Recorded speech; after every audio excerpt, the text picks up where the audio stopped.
Hello and welcome to my second cast of CPL games. There's been quite a few. Quite a few of the groups cast so far. So yeah, you can check those out on the other channels. Today we're going to be having Group 24, which will be a Tier 2 group, and so from week 2, which will be, and also all games we've played on Eclipse, and each player will play everyone else in their group once. So the players we have today, for Terran we have Ash Bale, for Protoss we have Seraph, and Zerg we have June and Jiffy Mix, and playing as Honest Random we have Chess. And by Honest Random I mean random is not allowed or proper random is not allowed in CPL, but he's decided to play random and announce to his opponent which race he's playing at the start of the match, which I think is very honest of him, because, well, and very noble, because that is quite a feat indeed to well, play a whole season of CPL as random, and then your opponent knows. That's, yeah, we'll see how he does, and hopefully has some interesting, tricky things to show us today. Hey, Inkjet, how's it? So, so our first match today, well, the first match in the group, or game in the group, will be Bale versus Jiffy Mix. So we're gonna have a ZVT. So hey Psychro, how's it? Okay, so let's get right into our first game.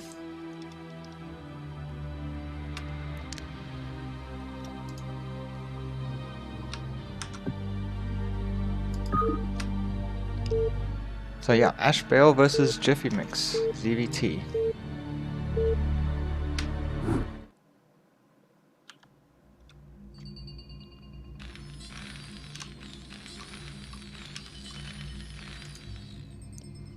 So in the top right, we have Ash Bale as Terran, and in the bottom left we have Jiffy Mix as the green Zerg. And let's see what we have today.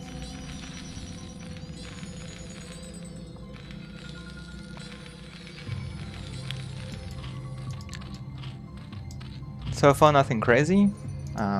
Building up drones on Jiffy Mix's side, as you would expect if you're not going for any kind of super fast pull. And same... Oh, thanks Psychro. Let me know if the audio is all good as well. I never really know. Ah, thanks.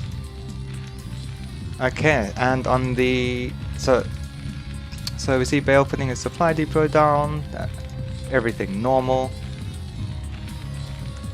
Awesome, that's good to know. Thanks. And Overlord coming out, and we do see a pool go down for Jiffy Mix. So this is overpool, it would appear.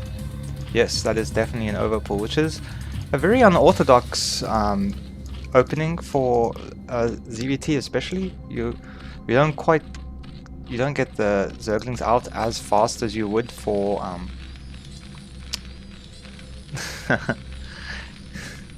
you don't get the Zerglings out quite as fast for 9 pool, which usually has some timings, although even that I've heard is questionable on Eclipse, especially because of the quite long rush distance all the way across. But maybe he's going to try and sneak them around. But here we just see the hatchery going down at 11, as you would expect from an overpool. Drone is not going out to see what Terran is doing just yet, so I'm guessing he's planning on scouting with his links. And here comes the SCV. He's gonna see that the hatchery is very late, and he has a nice SimCity here, so lots of potential to micro SCVs against links there. And here come the Zerglings. Okay, so he's chased that SCV out immediately. Ash Bale turning around, not See, he's trying to juke him back inside. Definitely wants to try and stay in the main base if he can. But 2 more Zerglings coming out keeps him out. And here, nice pull to the ramp. Getting that nice and early just to make sure there's absolutely no chance that those Zerglings get in this base. And the follow-up for this, it looks like it's going to be 2 racks Academy without a base. So this is going to put a very powerful push and pressure onto Jiffymix, who's elected to go for a 3rd hatchery slightly after his gas. So it's strange. The timings of these 1st, 2nd, or the 3rd hatchery and the gas feels a lot like your typical ZVP build. So it's definitely very interesting to see how he's going to follow it up. If he's going to go with lurkers, or just straight into like earlier sort of 2.5 hatch type of muta timing.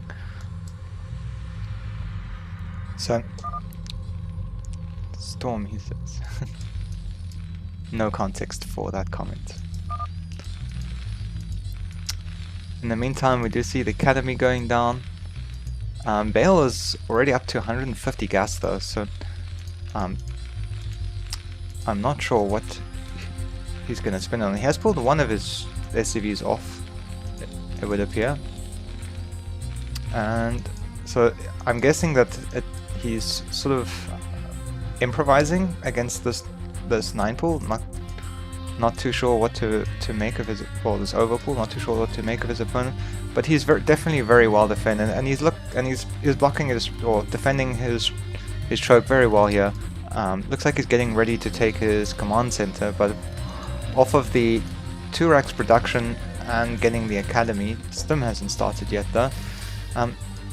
He doesn't quite have the money to take his command center just yet.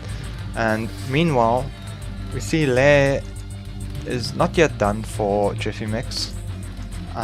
Sunken goes down, probably scouted that some kind of firebat timing is coming. Because if you see no command center, you definitely want to be aware. And I'm pretty sure that Overlord should have seen these Marines starting to move out. 2 Sunkens, and plus the links should definitely be enough here. Zergling speed is about halfway done, so it's not going to come into play here, but the 2 Sunkens plus the Zerglings, yeah, I guess this should be just enough. If you don't want to lose this Overlord though. Looks like a moment of hesitation here, waiting at the ramp just to make sure that there's no Zerglings coming up. Yeah, so we see very much oversaturated for Jiffymix.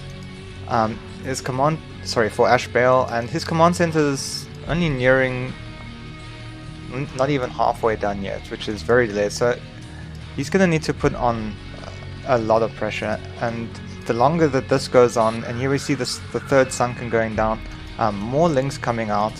The Spire, which is the tech of choice here, is halfway done. So if this does not do very much damage, and I don't think it can, there's way too many links and 3 Sunkens there. Oh, you don't want to, yeah.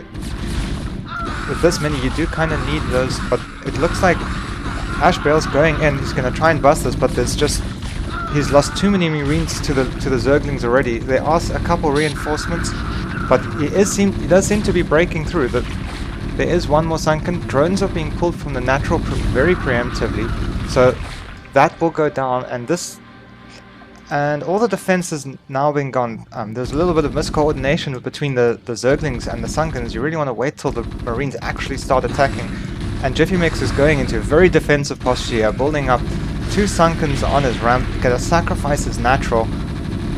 I guess knowing now that Bale is still on his, well, only just started mining from his 2nd base. This may be survivable, but over time this is going to be really difficult to come back from. He really needs to, his first priority is going to be to crush this army without losing too much, and he's now very low on mineral income as well. These drones are just parked here. A lot of investment has gone into these Sunkens. There's a total of 6 Sunkens made here, no natural, and it's it's really going to be difficult for G24 to come back from this spot. Once you're on one base as Zerg, it's really tough because you need the second gas to make units that can actually fight against the Terran army. We see plenty of turrets at home. It should be more than safe here. G24 wasn't able to make more than a small handful of Mutaliks after having to put all his minerals into making these Zerglings and Sunkens, and now Ash Bale is just quite content to park at home, build up his army, and attack later once his leader's been exaggerated a bit. I'm sure he knows Jeffy is kind of forced to take his natural back. This will take some time. He's got to build Sunkens here for defense. Well, he doesn't have to right now, but it's really hard when you're in this kind of position not to. So the most difficult thing I think for Zerg at the moment is there's just not enough tech units. We will have some lurkers coming out, and I don't think there's any. The factory's only halfway done now, so there's still going to be a very long time until vessels come out. So if there's one way that you can come back into this, it would be to really either sneak by and get some kind of contain in and get a third base up, or use something like, or use hold position lurkers. But right now I don't think he's aware that vessels are still quite a way off, and while his lurkers are starting to morph now, so he actually does have a pretty good timing, and he's gonna go. He has a window where you can really abuse the lurkers now, because the vessels are very delayed. And in the meantime, Ashes looks like he's gonna try and take a third base, which is gonna get scouted and very much denied. That does seem a bit ambitious. He needs his Marines to push through there. I'm not sure if he's been able to scan and see the lurkers, but he must suspect them. Otherwise, yeah, he's just Bale's playing pretty defensively at the moment, just making sure that he doesn't push out and lose all his army, and basically let Zerg re-drone up and get up to Hive. As for scans, we have 1, 2, 3, basically 4 by the time lurkers get there, maybe 5. One was just used now, wasn't sure where that went. And we see that G24 is gonna probably take this 12 o'clock, which the scan is either gonna be the perfect or worst possible. Yeah, that scan has just missed it. It looks like he did scan the lurkers, and now okay, so here we have the contain up. So perhaps Bale has been just a little bit too passive here. He's not aware of that G24 is trying to take the 5 o'clock base here. And in the meantime, we see more lurkers coming out, and however, no sign of any tech coming down. Some creep colonies in the main, I'm not too sure why. But we do see a lot of lurkers coming. I guess these are, maybe he's anticipating some drops coming down and wants to get, yeah, looks like he's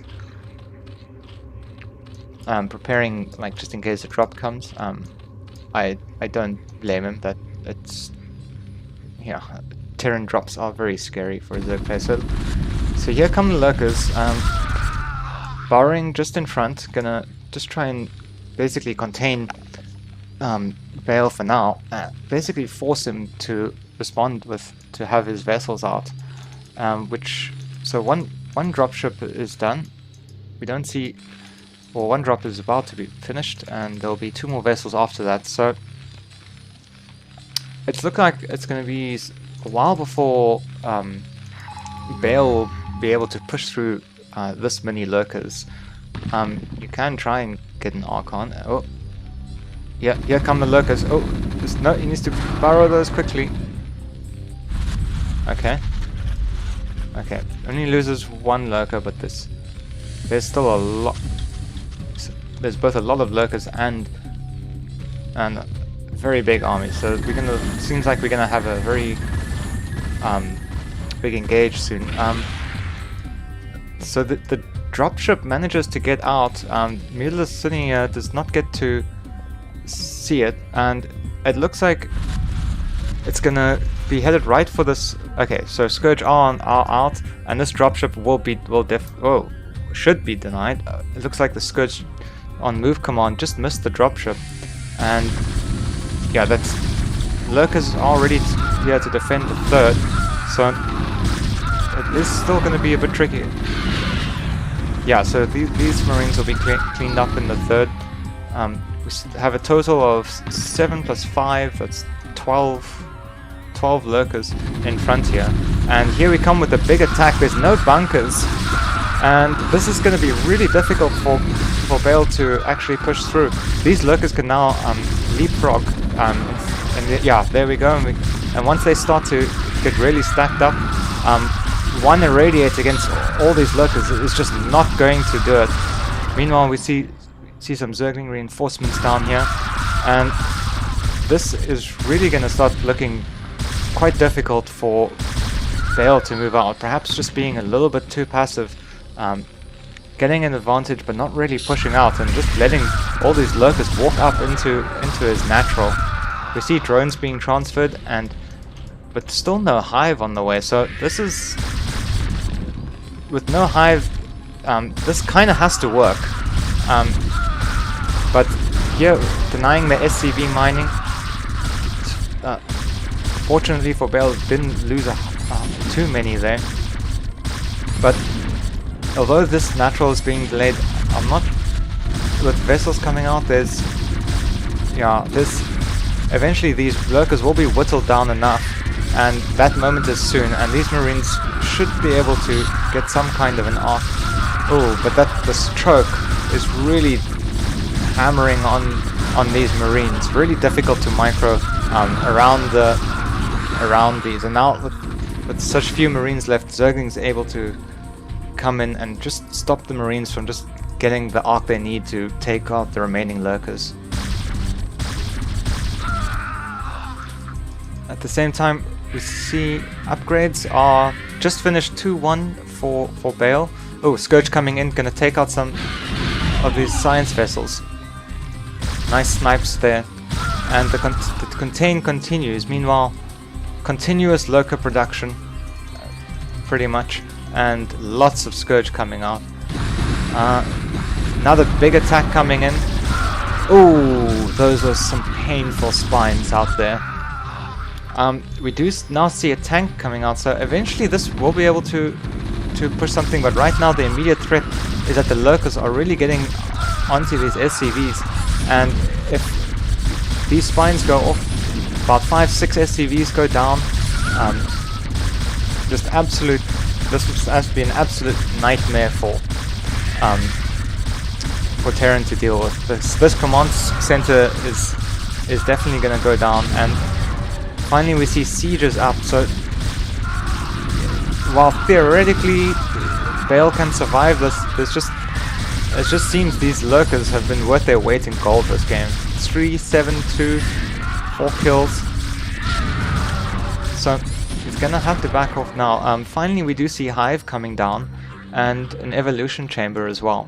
So upgrades will be coming. Defilers will eventually be out, and somehow it does seem like Bale has managed to stabilize. We see he's still quite a bit ahead in supply. Jiffy Mix only on 28 workers, so I probably would like to get a few more at the third here to really be able to pump out from all 4 of his hatcheries.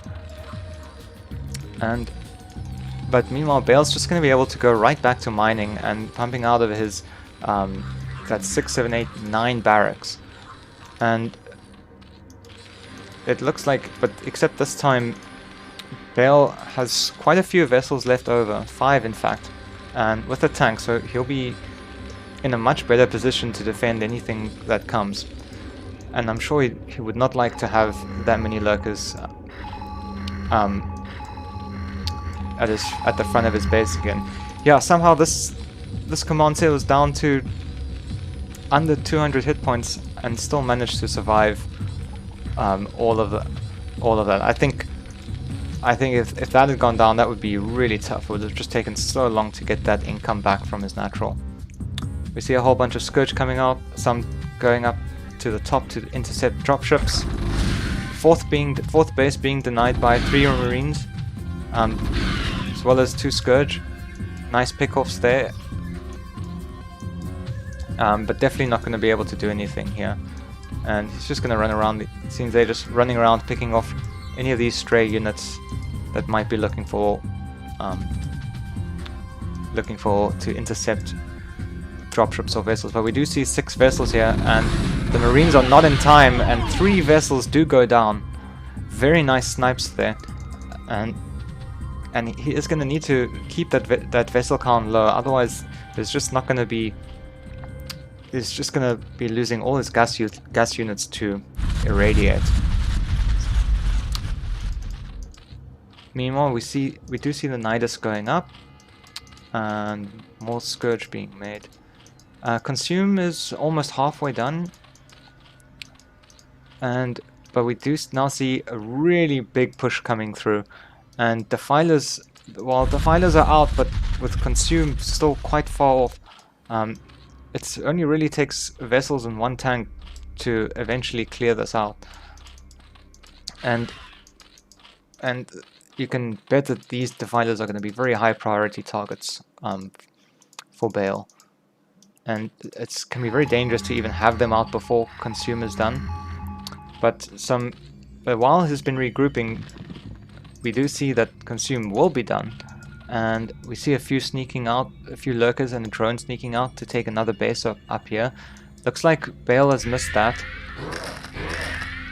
and here we start to see, and now with Consume up, but look, so many of those lurkers are now down. It looks like he's not even going for the Defilers. He's just gonna try and irradiate, well, he has irradiated every single lurker, but he does need to bring one of the Defilers. I think this is probably his second last irradiate. There will be one more. A swarm does go down as that irradiate kills off the Defiler, but here's the thing: there's no lurkers under these swarms. Without lurkers, I don't think there's gonna be enough. I mean, there are. These Zerglings can quite easily back off, and okay, so here come the lurkers. But now the Marines are just body blocking the lurkers, or most of them.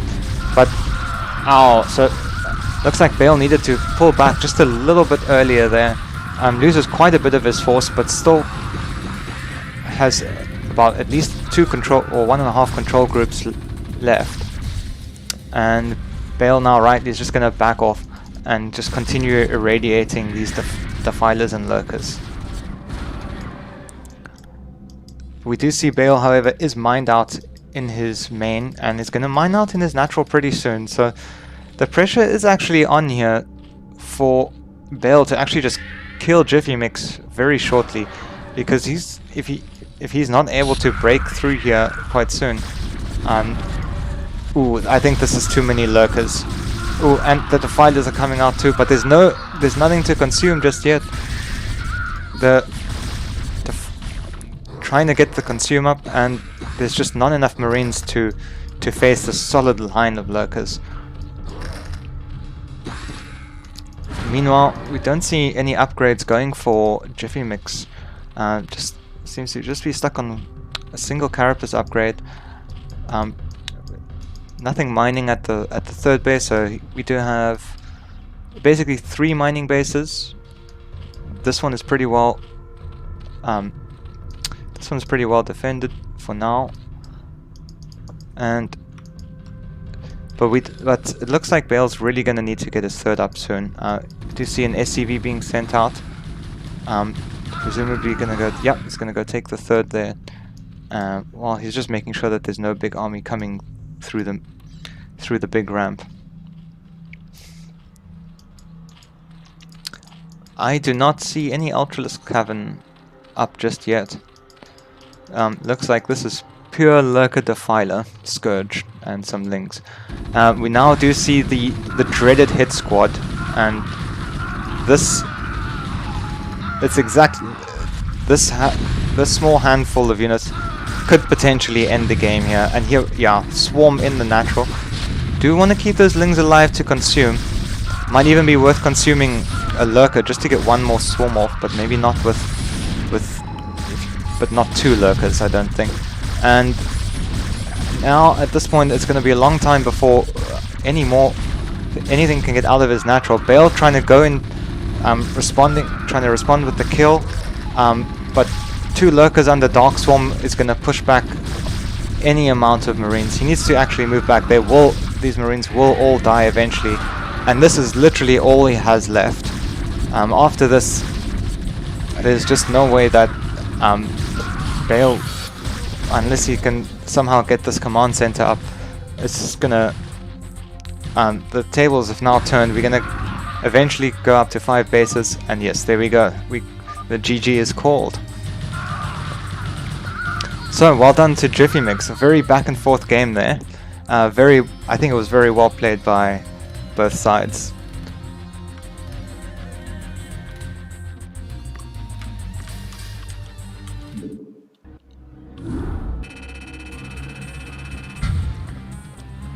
I have to let my cat out. He wants to go eat or do something.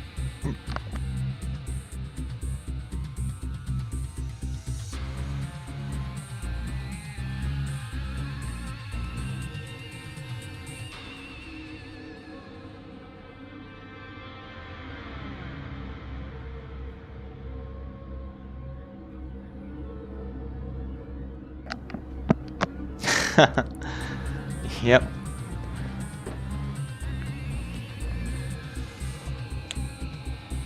Yeah, I definitely think Bale looked like he was gonna win that. But yeah, I think as Terran, it is very important to, when you get map control, to keep map control for as long as you can. Had he sort of pushed forward and not allowed lurkers to just walk up to his natural, then I think we see a very different game.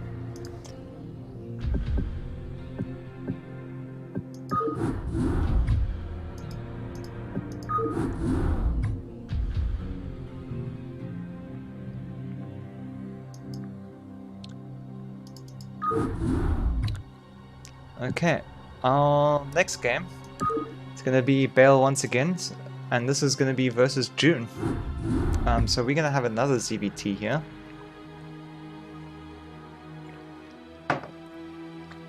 And so let's see how Bale decides to play this one.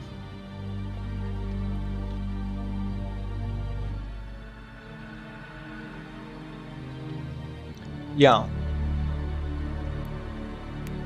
I think yeah, in chat, I think so too. Even if you can't kill Zerg, you can't just let them have the map either. You know that there's nothing that can really come out of... nothing can really come out of their base. I mean, it's really difficult. I mean, I suppose he was scared of Mutalisks, and probably just didn't realize that he was only able to make one Mutalisk after building all of those Zerglings and 3 extra Sunkens in his main. I think he only had like 2 Mutas that he made. So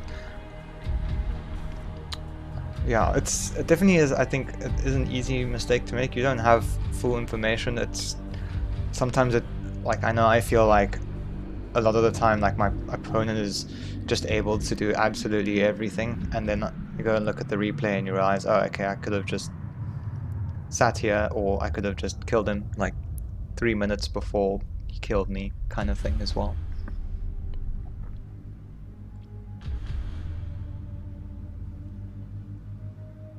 So, let's get into our next game. This will be, yeah, June versus Bale.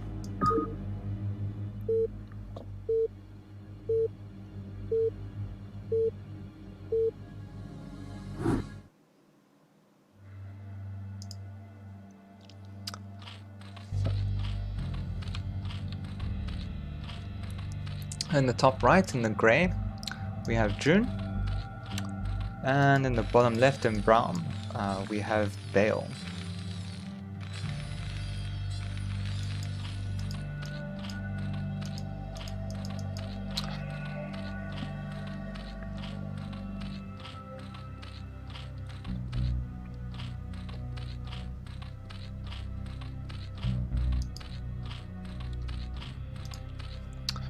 And yep, nothing crazy just yet.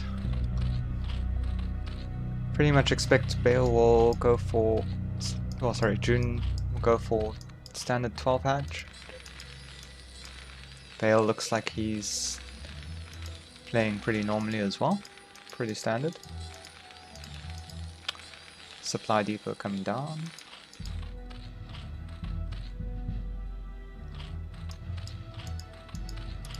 And Overlord coming up.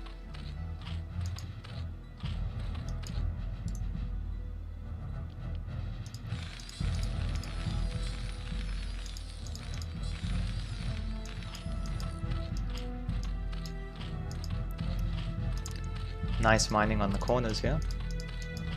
It's always the best place to mine with these. Well, I don't know about the other races, but with Zerg, okay, not when they do that. Your drones actually turn much faster back to the minerals. You can see this guy when you put them at the bottom of the corners.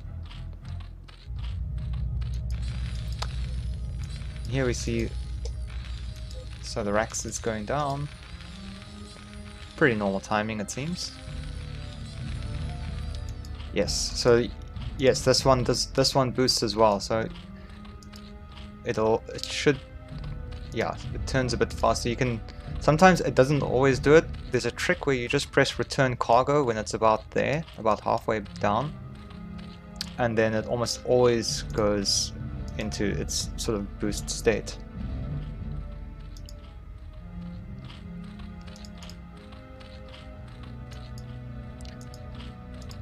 Two hatch play from June here, as it's pretty standard these days. Don't see a lot of 3 hatch anymore.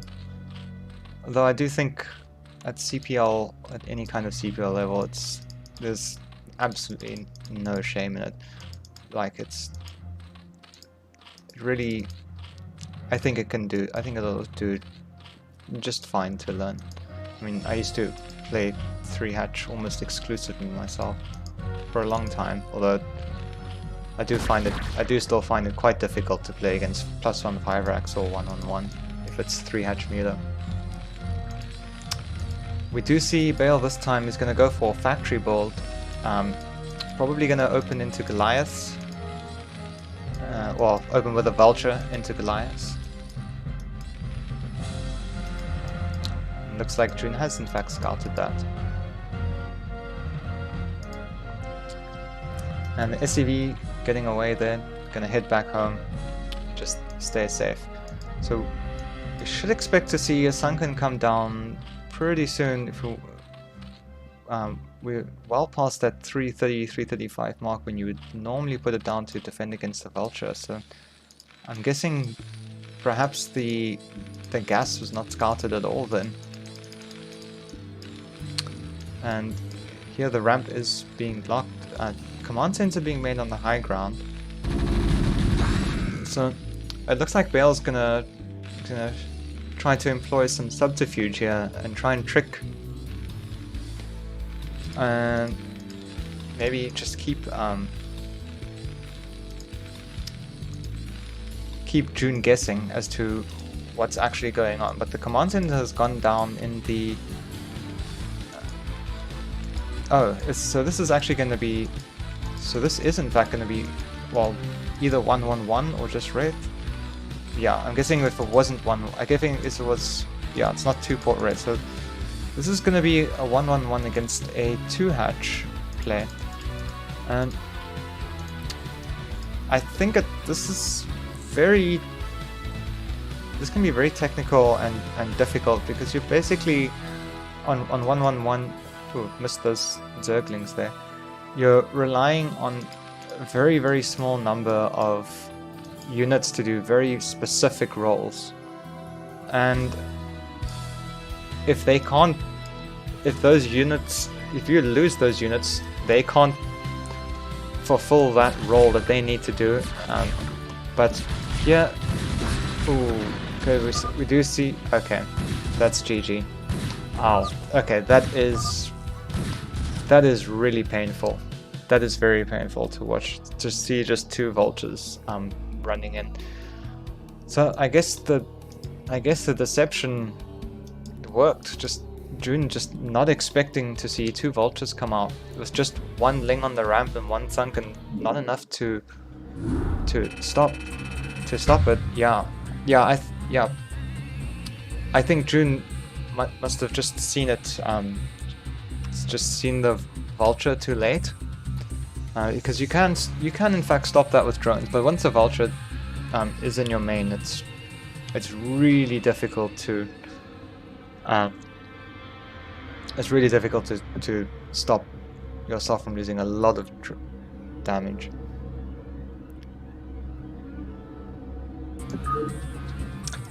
So Bale takes that win, and in a very short game. So we'll be going into our next one, and our next game is going to be Chess versus Bale. Now, Chess is playing Honest Random. Chess is playing Honest Random, so he's playing random, but he's announcing to his opponent what race he's playing at the start.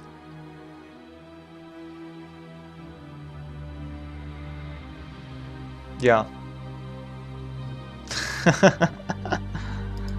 Yeah, I know, right? Thanks for all the follows, guys. Okay, so this is Chess as Honest Random, and it'll be against Bale, if I'm not mistaken.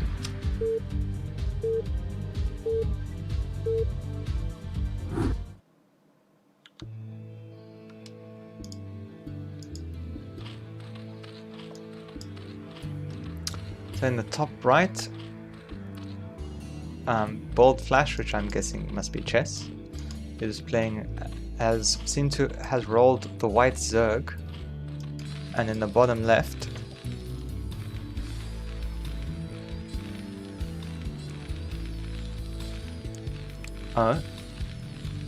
okay, so then is that in the bottom? Sorry, in the bottom left in red we have Bale.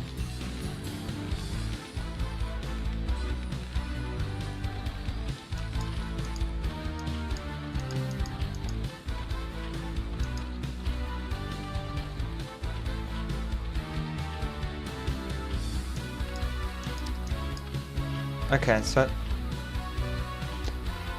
I'm guessing. Well, I guess we'll see if this is truly random, because I haven't seen any messages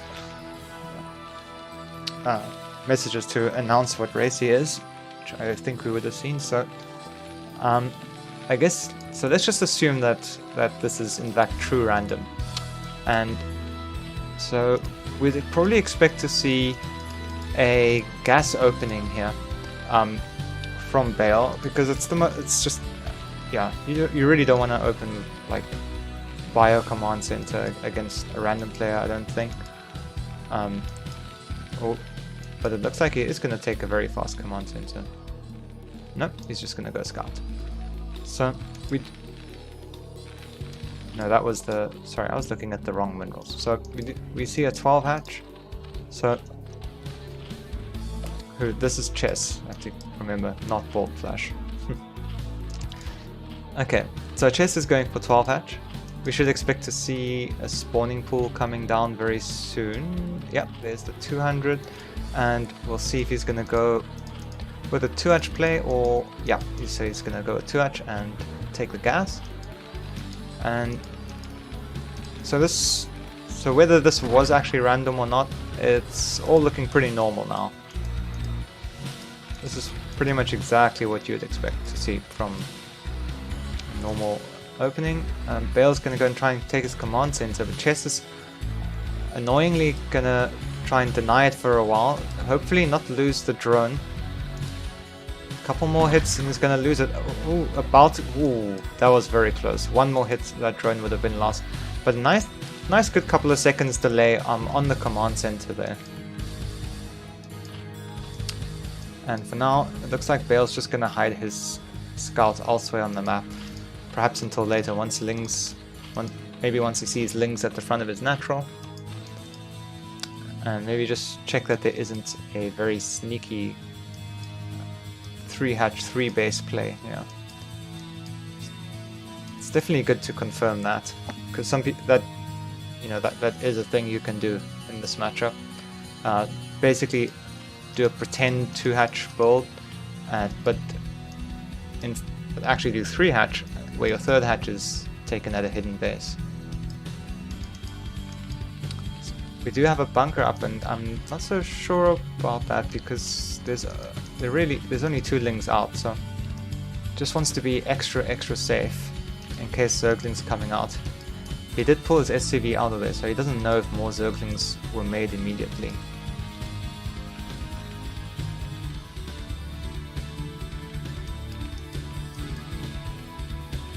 But here we see that SCV coming back in. It does pay off, and spots exactly what's going on. Doesn't see any Spire just yet. We do also have a sort of well in advanced Sunken coming down as well. Both players seem to be content playing very sort of passive, I guess, or defensive, I should say. Preemptive Sunken colony on this side, bunker when there's only 2 Lings out. But meanwhile, we see that Stim is on the way, so this looks like 2 Racks Academy. Engineering Bay coming down. So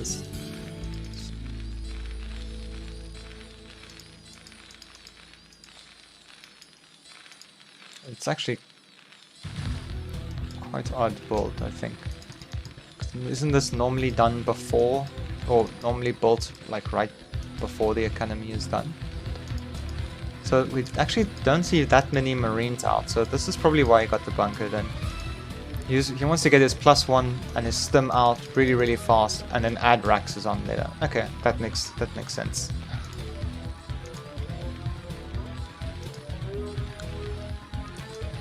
Yeah, I mean, I guess he could literally wall this off with Marines, maybe put like a supply depot here. But it does look like it could be, with the amount of Marines that he has now, 12 Zerglings could theoretically come in and surround and kill this, but I think with the Marines in the bunker, they would do enough damage to keep them off. But here we see Hydralisks are out and Lurker aspect is almost done, so it looks like that this has not been scouted. There was a scan that went down, and I'm assuming that must have seen that Lurkers are on the way. And here we do see the second bunker. I'm worried about this turret placement. He's gonna need at least 1 or 2 more.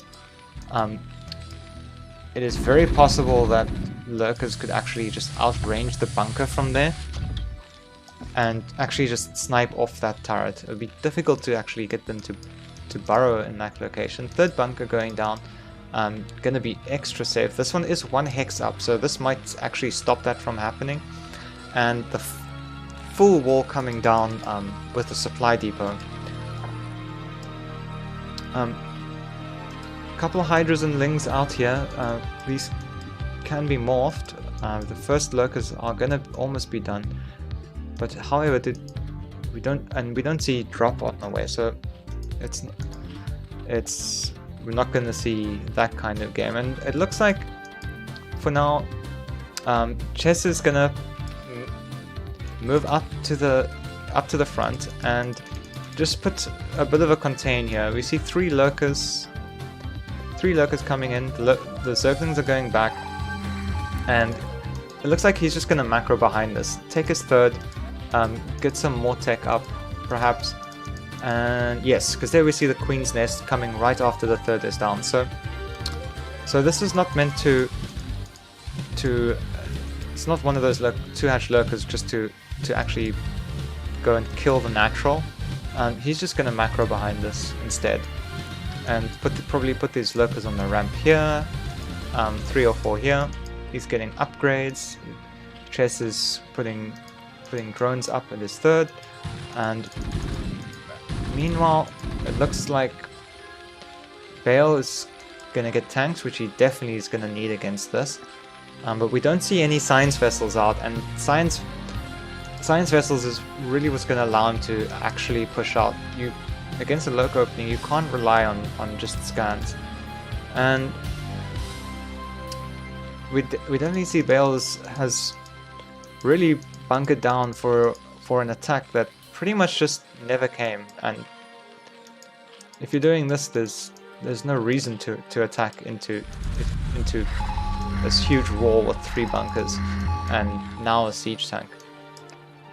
He's just gonna park up here, delay Terran for as long as possible, get his hive up with double Queen's Nest apparently, and just probably go into defilers and then really start to put the pressure on with lurker defiler pushes, or just take another base and go into that sort of typical late game 4-base ultraling defiler play. So we see that, so it does look, we do see an armory coming down, so it makes me wonder, is there a plan to transition into a more mech style build? And maybe that's just going to be for the +1 on the tanks to get +2 eventually. Science facility is coming down, but there's only three barracks down at the moment. So nice turrets here taking out Scourge, and definitely good anti-drop turrets. One thing you definitely want to be worried about there is the moment you push out, 4 lurkers just come in and just drop down over here and take out all your SCVs in 3 seconds. So these turrets would be very good at deterring Overlord drops, or I'm guessing those Scourge were intending on countering. Ooh, this drop. So drop coming out from Bale, but it is spotted by the Overlord. And do we see any Scourge out moving to intercept it? There's a pair there waiting. There is a pair up here, which will definitely be ready to intercept. But this can be, I don't think, shouldn't be able to get through this, but we'll see if he does indeed fly right into it or change course, because if he's going up here, pretty much the most obvious place to drop would be up in this corner. Ooh, manages to go right by the Scourge. Okay, so only 2 Marines and a medic able to get out. But with only 1 lurker and 3 Zerglings, might be a little bit annoying. The lurk. Okay, so they do go down fairly easily. 4 Zerglings more than enough to take care of it. Sometimes the Marines and medics just get into this position, much like Zealots behind minerals, where just a small handful just takes, it's not even about the units you lose as a Zerg player myself, it's about the amount of time you actually end up having to spend to burrow and unburrow lurkers. Like, when you could be, making 50 more Zerglings instead, which is what you want to be doing, or Defilers or Ultralisks. So, we do see +1 melee on the way. Our total upgrades for melee is, so we have 1-0 or 0-1, just 1 Carapace, and I suspect, yeah, we do have +2 Carapace on the way. For Terran, Bale looks like he's had enough of his base and he wants to actually move out with his army. Gonna tear down this wall in the front. He's got 3 tanks to move out with. Irradiate's busy researching, so he won't be able, and I'm guessing Vessel's gonna be almost done, so could start moving out with scans until the Vessel comes. But there's quite a sizable force here for Chess. There's 6 lurkers up on the high ground and a whole pile of like 3 no, about 2 control groups of Zerglings and 4 more lurkers, so might be looking to pull a flank or a backstab with this force over here, which would be a very powerful move if he manages to just get in and burrow underneath. So we do see Overlord speed is done, and if Overlord speed is done, probably, and I don't see drop researching, so I can only assume that drop is on the way. But yeah, as I was saying, if Bale decides to go up and tank push these lurkers away, great tactic would be to just pull these guys back if they don't get seen. Oh, okay, that is, I somehow missed 6 Valkyries being made, and it looks like, so it looks like Bale is about to go hunt down a lot of Overlords and pretty much supply block chest to death. This is not something that you see very often. Yeah, Bale is playing PvZ here, but we do see Defilers up at the natural, and it looks like has poked the Ash has poked the bear, and now this is Chess, knowing that he's going to get massively supply blocked, just needs one more swarm up. Okay, so unfortunately okay, so here we see 6 more lurkers. If they manage to get down right into the trope, it's going to be very difficult to deal with, and pretty much everything here is either dead or going to run away very quickly. And it looks like it's going to be dead for the most part. Okay, we do have one more swarm coming in. Ooh, on the ramp. And this is going to be very difficult to come back from, because we do see these Valkyries going around hunting Overlords. Chess is supply blocked at the moment, but now he's able to pull back and actually just punish these SCVs. There's still 2 lurkers on the ramp, so there's really absolutely nowhere for these SCVs to go, and Bale's economy is now just absolutely crippled, and the inevitable Ling follow-up is coming through. The streams of Lings is usually what's gonna finish this off, while the swarms are down now, so he will need a Defiler to get back up that ramp. But I think the real critical damage is done here. Even the science facility may or may not be spared. I think there's too many... Okay, I don't think this is... I think that's a little bit premature. These Marines will take care of that, but now one more swarm on the ramp, and this is... I think this is going to be almost GG. He is... So... Chess is very much supply blocked, and we do see a Plague go down. I think that would be the last tank, and so these... Are they irradiated? No. Okay, so some irradiates coming down on the remaining lurkers, so this will eventually be cleaned up. But Terran now on 1 base, and pretty much the only thing he can do is kill Overlords, but Chess responding with putting some spores up, but they're just not in time to save those 2 over there. So Chess managed... Ooh, and so 1 Valkyrie goes down, 2, 3 probably... No, that one escapes with literally 1 hit. That 2 armor really coming into play there. And flies into more Hydras and another Spore, so this looks like... It looks like the Overlord party is now over, pretty much.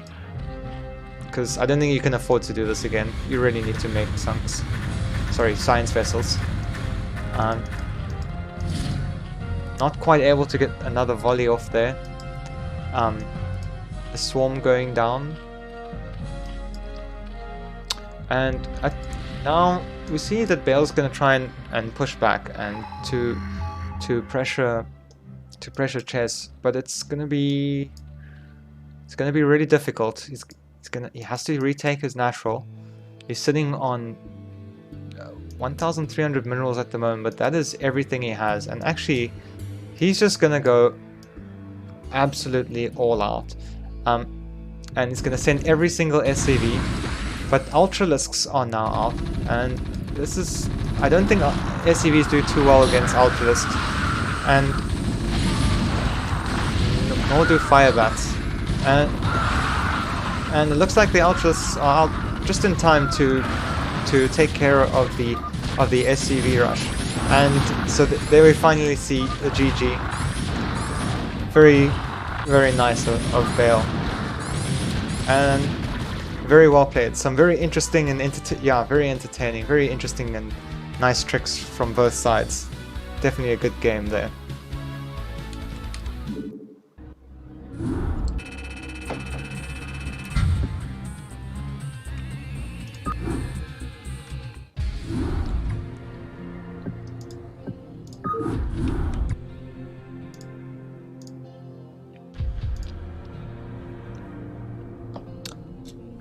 Okay, so on to our fourth game.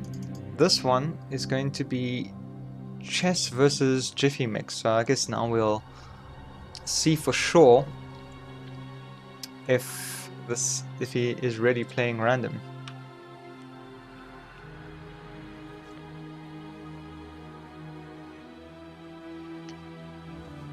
Yeah, in CX, yeah, I think so. Well, you get 6 Valks. I think you can make 3 vessels with that. So you'd have had 3 more vessels and I guess more minerals. Yeah, I think maybe just... Yeah, I think Chess played that... I think his game plan was very solid. Go for... Just take a 3rd base on 2 Hatchalocas.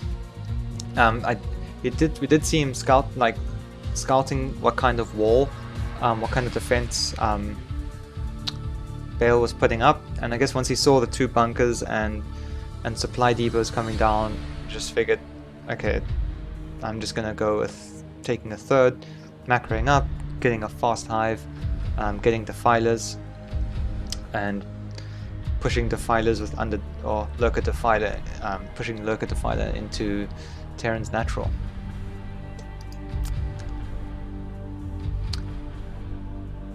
So let's get into the next game, which is Chess and Jiffy Mix.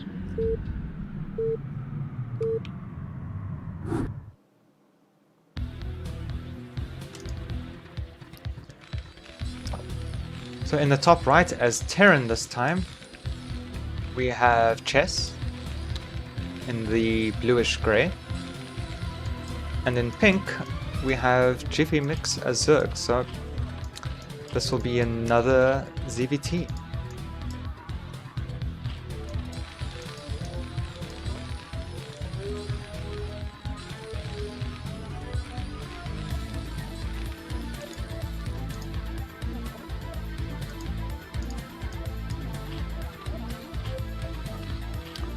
So we saw what Chess did as Zerg in the last game. It'll be curious to see how he decides to play as Terran in the opposite matchup. Well, in the reverse of the last matchup that we saw. And if I'm not mistaken, I think he does actually main as Terran.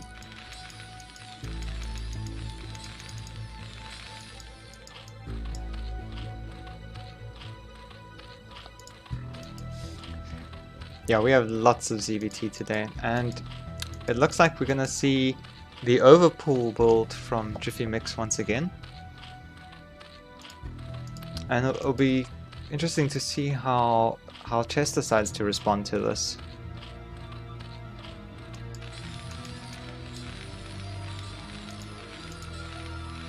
So Scout is gonna go out, and it looks like you'll definitely be in time to scout this overpool.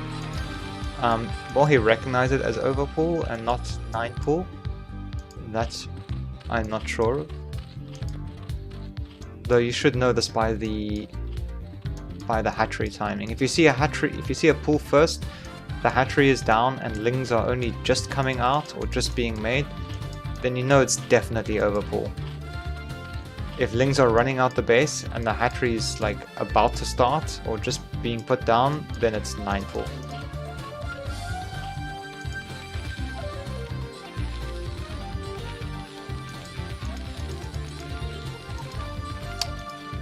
We do see Command Center on location, and Chess is probably going to need to put down a wall in here and produce Marines non-stop to stop these Zerglings. And actually he needs to pull SCVs like right now.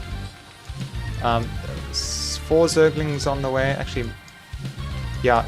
Okay, sending this Marine out. That could be a huge death sentence here. The Marines are going to get by. Sorry, the Zerglings are going to get by. Oh, are they going to be able to stop the Marine getting in the bunker? Oh, no. Oh, that is... Oh, the SCV is in the bunker, but now the Zerglings on top of the first barracks. This is potentially an absolute disaster. Goes and chases that Marine. Doesn't really need to. The main thing here that Jiffy Mix can do is just stop Marines from being produced. Stop mining, stop Marines from being produced, and that usually is what's going to end the game. It's going to harass the supply depot here. Marine coming up. See how the micro is. Will he be able to pull the SCVs, keep the Marine alive? Second Marine now out. But this Marine's going to get surrounded and quite easily picked off. Meanwhile, one Zergling hammering on that supply depot while it's being repaired. At the same time, we see more single Lings coming down. Just a single Marine in the bunker, but it is being repaired. And supply depot blocking off an easy entrance up the ramp there. Although I do think he can still get, yeah, can definitely still get up this side. Meanwhile, we see three hatchery once more. I'm guessing we're going to see Zergling speed. So this looks like very sort of standard 3-hatch muter. Yeah. Probably see a lurker, sorry, a Hydroden if it was going to be lurkers. So it looks like it's going to be 3-hatch muter. Pretty standard style, although he really does need one more drone on his gas here. And looks like quite a, yeah, it is quite a, definitely a good start. Resetting the Marine count really really limits what Terran can do in the early game. It's very common to sort of push out with pretty much a full group of Marines just to force some Sunkens, perform Mulisks out. But it's going to be very unlikely now that he can even do that. He had to pull quite a few SCVs as well. Repairing, all that mineral spent is lost opportunity to put pressure on Zerg to force Sunkens. Jiffy Mix is making one Sunken. On 3-hatch, it's not a bad idea. We do see some Marines coming out, but no medics. We have 6, well those, okay, well, yeah, it's going to be 6 Zerglings. Not enough Zerglings to take on these Marines, but medics are not out yet either, and there's no stim. And I'm guessing this is just going to be to scare Jiffy Mix into building some defense, but I'm guessing Jiffy Mix scouts that there's no medics with this and that they're not stimming. In which case, this one Sunken and these 10 Zerglings should be enough. He's gonna start putting down another one just in case. But yeah, you see Chess moving back immediately after seeing the Sunken go down, and he does scan a second one as well. It looks like he still hasn't noticed that there's 2 drones on gas, unfortunately. When you start building your muters, that's when you really should know. He's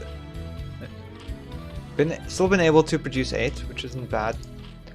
So the first 6 come out, it seems, and then there'll be a couple more after that. 7. So yeah, so he was definitely like about 300 gas behind for this type of build. You really want to be producing all 9 immediately. But we do see now, but nevertheless, he has quite a big mutiling flock out. and can very much take care of these Marines. However, they do go unscouted. This Overlord just slightly out of position, missing this move out, and they're going to be able to deny the third from Jiffy Mix. And we should see a cancel very quickly here. Yep. And immediately after seeing that,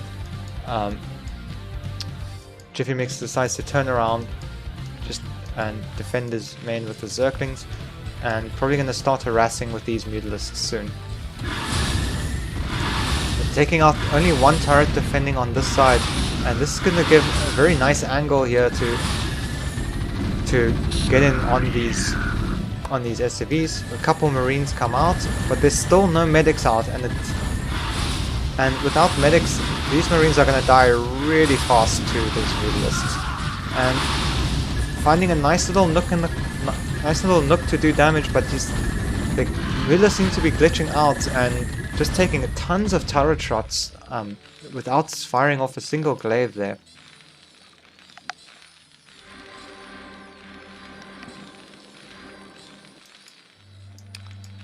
So we do start to see some medics out now, and it looks like there's about 3 groups of Marines, or 2.5 groups of Marines, 4 barracks producing, 4 medics, and it looks like now Jiffy Mix is pretty safe to take his third base.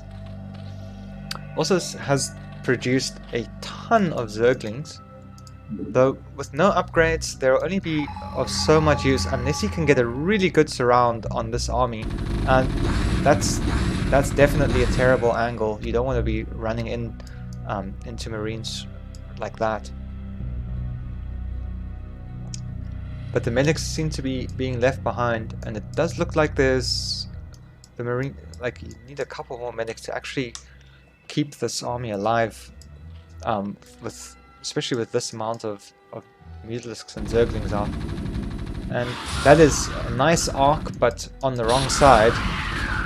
And 2 Hydralisks managing to sneak up onto the up to the base, and meanwhile this army is getting completely surrounded, and just not enough medics to handle the sheer number of Zerglings surrounding that army. And with the Marine count being virtually completely reset here, yeah, that is not even 1 round of Zerglings. Jiffy Mix is now in a very good position to actually just keep Terran on 2 base and get his third up, get Lurkers up here, go up to Hive and get the fighters.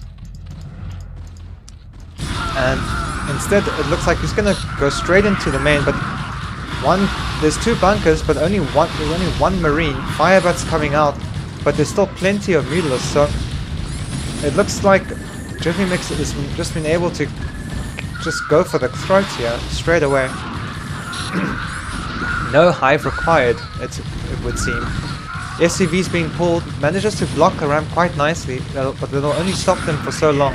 Mutalisks, the combination here of the glaives and the lings, and both of them soaking up shots for one another, is just doing terrible amount of damage to Chess here, and I don't think that he'll be able to get out of this one.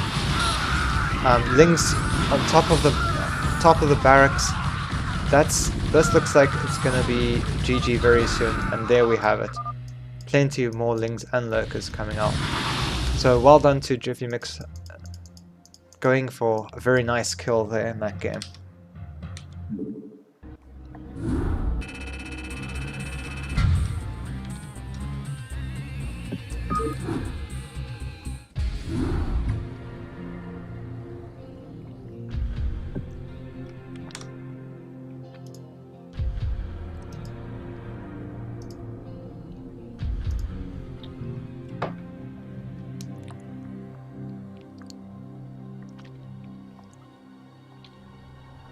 We still have quite a few more games to go. We've seen 4, and there's 1, 2, 3, 4, 5, so 6 more games to go.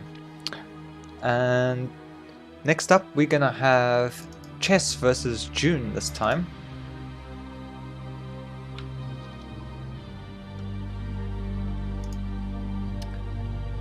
And so let's see what race chess will be this time. And this will be against June's Zerg.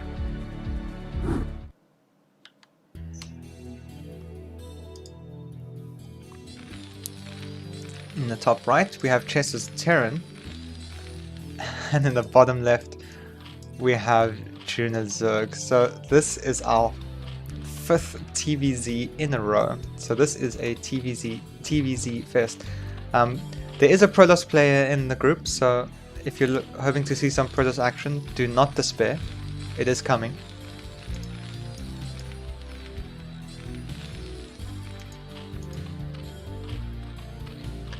And we had a pretty unfortunate game with June earlier, with Vulture got in the main, and that was basically it. Yes, we should definitely have a ZVP. We should have June and there was another. Who was the other Zerg player? There should be another Zerg player, but June will play Surf, and we'll see some ZVP.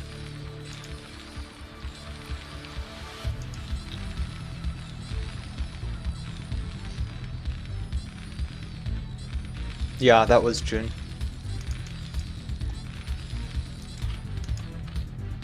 Yeah, there was 2 vultures. One got in. Only one Ling on the ramp. If there's one more, I know that feeling. If there's one more Ling on that ramp, that vulture doesn't get in. Maybe he thought that they were there, or maybe he thought the Ling was on hold position. I think maybe what might have also happened is that both shots hit the Ling, that where statistically one of those should miss.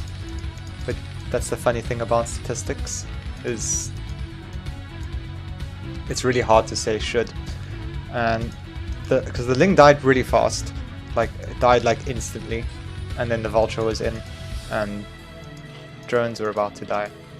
So this game, it's gonna be another bio. Okay. Dancing SCV, nice. But we don't see the command center going down, so do see, and we see the drone coming in to scout what's up. Maybe he's making it late on purpose, but I don't think so. So see the first marine out, supply depot, and it's gonna make the command center on the high ground. Because meanwhile we do see the spawning pool about to be done. But it doesn't look like we're gonna have 6 Lings immediately. First 2. June did drone up all the way to 13 drones before making any Zerglings. So yeah, I was just gonna get a pair of Lings.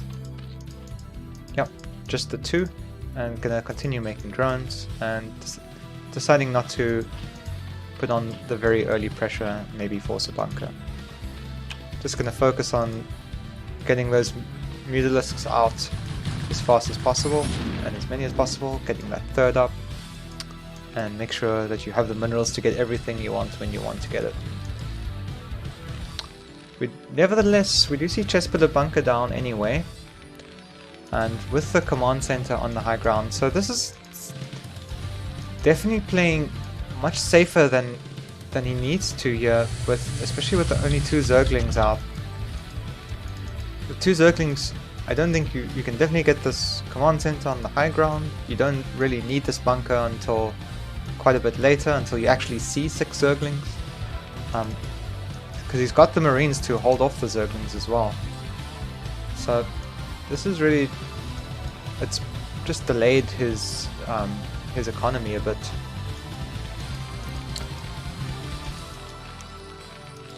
We see the second rack's almost done, academy being started, and we'll see the now very much standard 2 racks academy play. June deciding to put the Spire at the front, just in case. Definitely worried about vultures, it would seem. I guess he would not have been able to see if the command center was scouted, or would not have been able to scout the command center timing as it was on the high ground. So one consolation for the safety is that June is basically forced into making the sunken when you really don't want to. We do see, however, that the third will be taken. Lava are being saved. I think a little early because there's 3 lava out here and 3 lava, 2, 3, yeah. Definitely could make 1 more drone each here. And okay, so these are the oh yes, you need, so June hasn't made overlords yet, so it looks like the overlords are gonna delay the mutalisks slightly and hold back. Yeah, June's gonna be a little bit supply blocked here. Oh, it looks like an overlord was actually killed on top of that, so that's gonna set back the mutalist timing quite significantly. Meanwhile, June's deciding to take the top left corner base.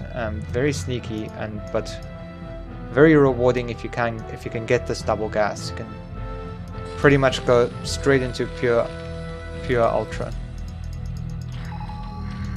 And so yeah, finally the overlords are done, and we do see the mutalisks coming out. For defense, Chess has about a full group over there. Turrets busy being constructed. They should barely be done in time. I'm not sure though, but I'm worried for Chess for the lack of medics, because you can't afford to stim. If there's no medics, you can once again mutalisks will definitely take care of it. Factory taking out, or turrets, factory spotting for that overlord there. Turrets taking out another one. June just deciding to hold back, and GG. Okay, I'm honestly not sure what happened there. Let's have a look at the map. Okay, well that doesn't work. It scans. Okay. So thank you, Chess, for scanning. I don't know, maybe this got scouted? Yeah, I think we have to rewind.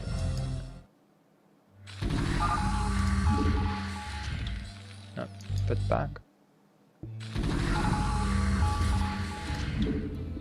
I'm just really unsure. Some links there. I mean, this is basically as far as I got.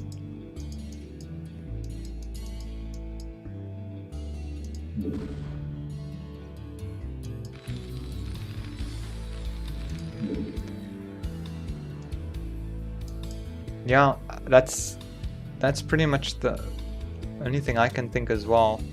But yeah, sometimes you just feel like you're when things go wrong and you just feel like you're so far behind, and it can be enough to just break your mental sometimes. But that's very unfortunate, because I really do think had June played on there, maybe just try to pick off some Marines. Yeah, it was definitely quite even. Again, it's one of those things that's hard because you don't see what your opponent sees. And judging by the scans at the end, Chess looked pretty confused too. But that was definitely a playable game still, I think. Yeah, I'm not sure what else to say. It's very unfortunate. I think I would really liked to see how that game would have played out.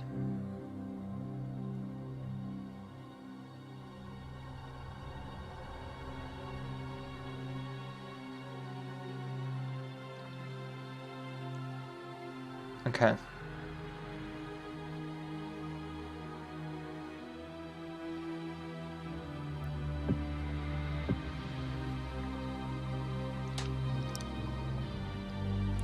Yes, Sir Riverside, I can understand that. I feel much the same about ZVP sometimes, where it feels like I do everything right and they just walk out their base and kill me.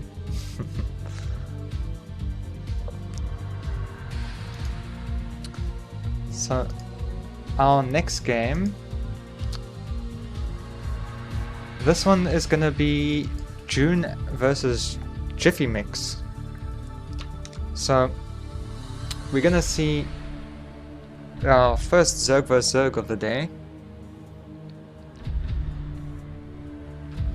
Yeah, I also felt that, I don't know, maybe he just like forgot some, like just got, yeah, it can be really frustrating getting supply blocked as Zerg, because well, I think as Zerg even more so perhaps, I'm not sure, because it's not, you know, when you're making those overlords, not only are you losing time and minerals, but you're losing larvae as well. And when you're still only on 2 hatches, it's really painful. And maybe just frustrated about maybe making the overlords too late for the spire, or something perhaps not, and just felt like, I don't know, maybe with, you know, my Mila Soleil doesn't feel like I can get anything done, and was just frustrated, perhaps. Nevertheless, let's hope he does better. Let's hope we'll have a better game. This will be June versus Jiffy Mix.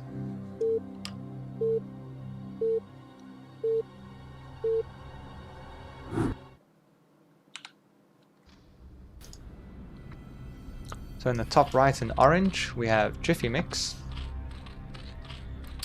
and in the bottom left in grey we have June.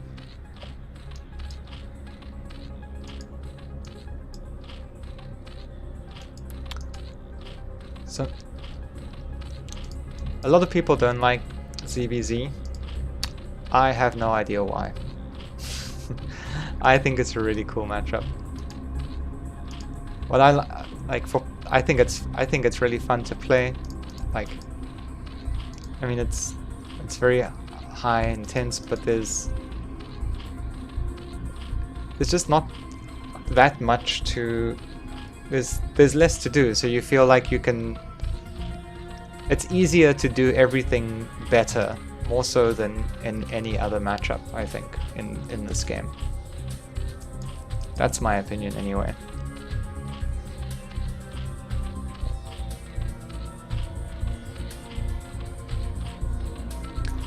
I think I find it equally as intense, like a ZVT is a ZVT, like quote unquote mid game or end game, is every bit as intense as a ZVP end game, I think. Dodging storms, placing lurkers, same, getting swarms down and all that goodness. I feel it's very intense. So we see June's going for 12 pool, and Jiffy Mix looks like he's put his down quite a bit faster. So I'm guessing this looks like it was probably 9 pool, or perhaps over pool. We'll see by how many drones he has now. That is 10 drones. So then that would be over pool, I believe. Yeah, 10 drones is over pool, 9 drones is 9 pool.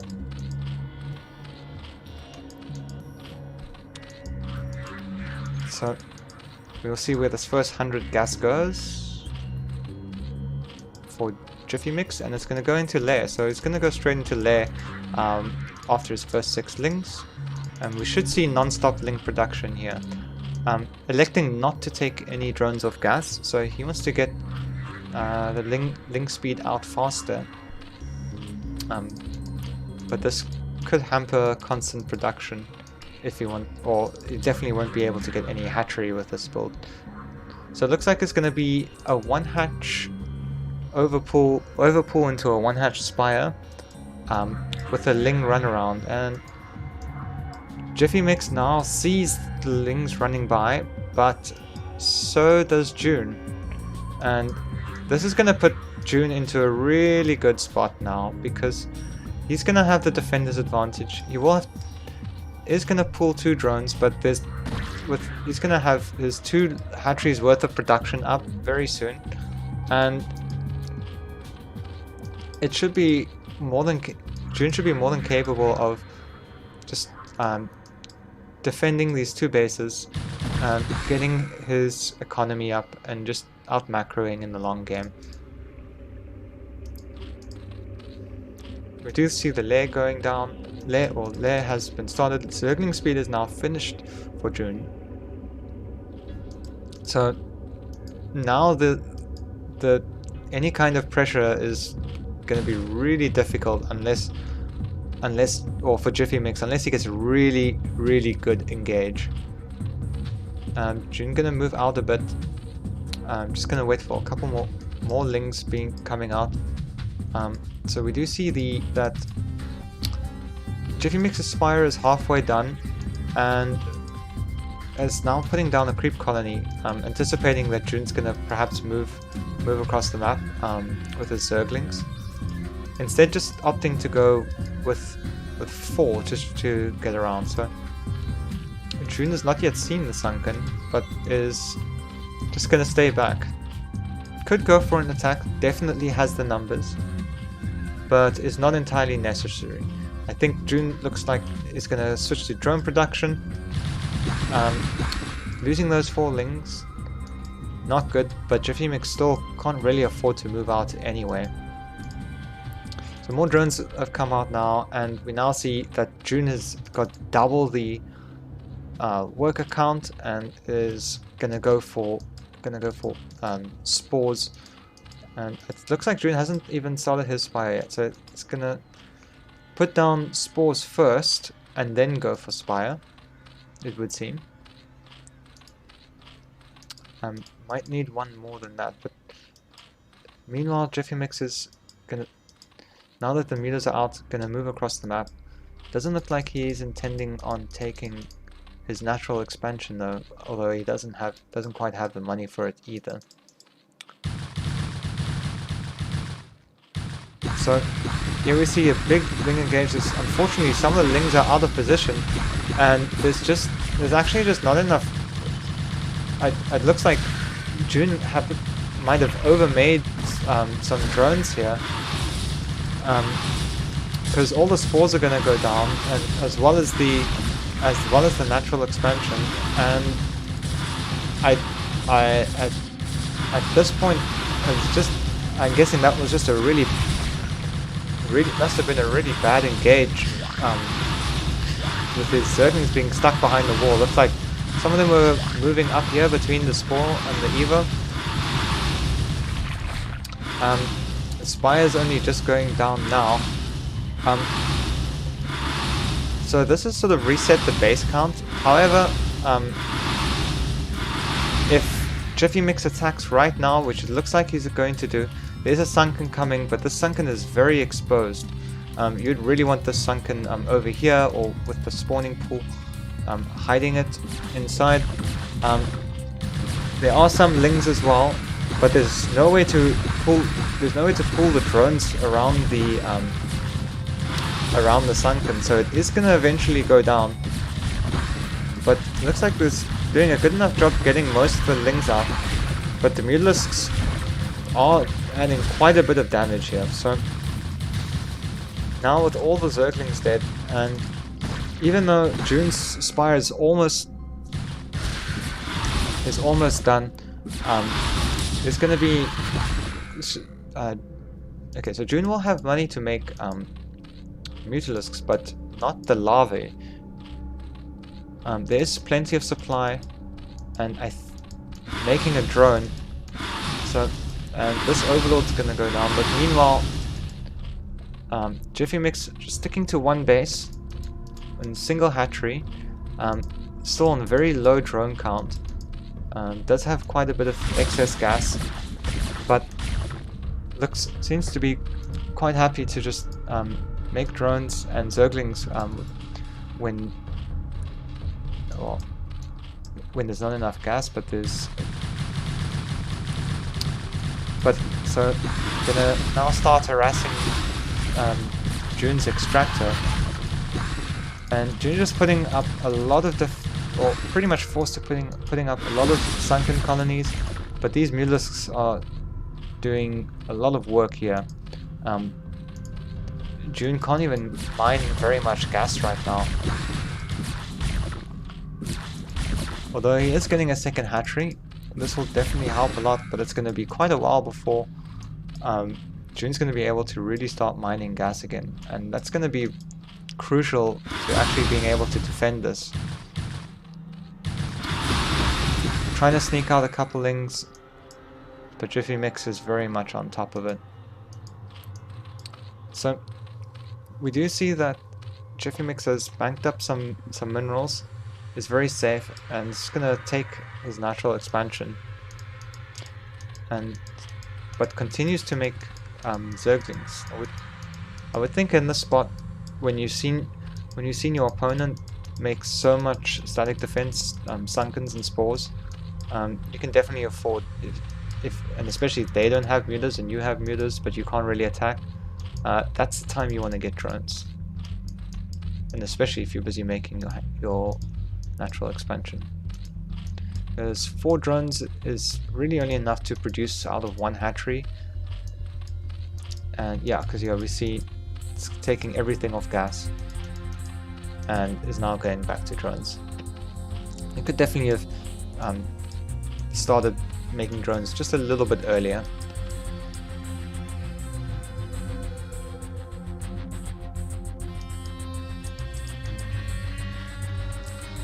So here it'll be interesting to see now how June is going to try and fight his way out of this situation. So he has defense, quite a few lings, 8 lings, but there's so many mutalisks, and they're gonna jump. The lings are diving on top of the sunken. There is another sunken here, but it's quite far, and it looks like Jiffy Mix underestimating just what 2 spores can do. Almost takes down that spore. If that spore goes down, ooh, losing a muta then. If that spore, ooh, Queen's Nest. This looks like it's gonna turn into quite an interesting game here. So either gonna go for Queens for Ensnare and maybe try and scourge all the mutalisks, or take up to Hive and get Devourers. So yeah, this is the linchpin of June's entire base. If this spore goes down,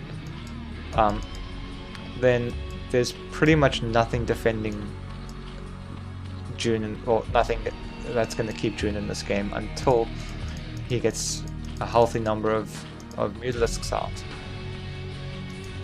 But meanwhile,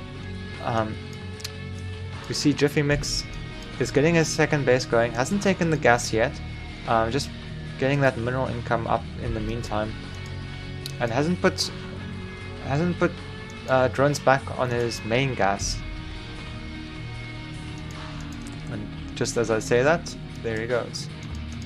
Gonna take the second gas as well, and this is now where the real clock starts to begin for June, because once Jiffy Mix starts producing mutalisks out of 2 bases, that's gonna be very difficult. Jiffy Mix does see these lings coming by, so should be well prepared for that. Gonna put a sunken down, but there are mutalisks here to defend.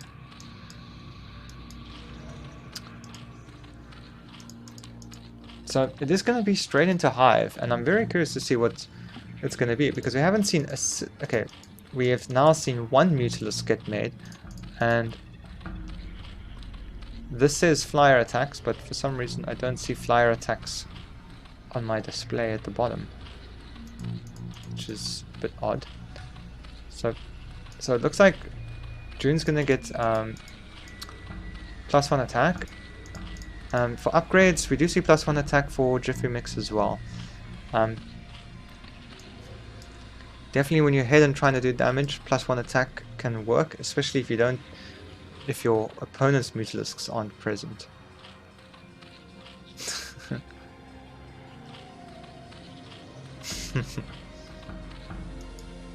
I'm not actually sure you can. I'm not sure you can actually broodling larvae.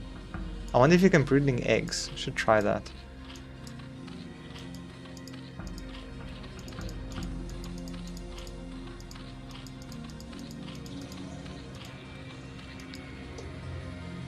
So you could actually broodling a Mutalisk technically if you can broodling eggs. So Jiffy Mix fanning out the map, just checking for overlords, does find the Zerglings over here, and looks like they're gonna get taken out pretty quickly. June will of course force Jiffy Mix to chase them down manually. Decides to leave them for now. And just gonna go up here to scout if Jiffy Mix decides to take a third base. So it looks like the tech of choice is in fact Greater Spire. So it looks like we're gonna see some Devourers here. And okay, so Scourge are coming in. Okay, oh, does get quite a few hits. However, would have scouted the Hive, but not necessarily the Greater Spire. So these Bruised Mutalisks can definitely be turned into Devourers, which I assume they will.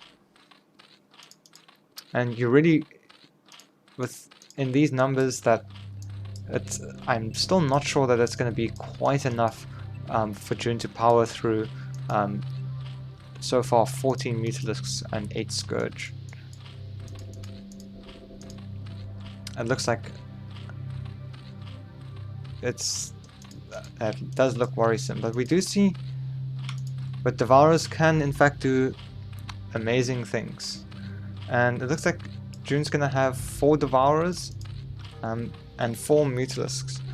I still don't think that's gonna be enough. Maybe he'll be able to use these Lings to get a backstab while the fight is going down. Jiffy Mix does have quite a few Lings of his own, and now a very large flock of Mutalisks on his side.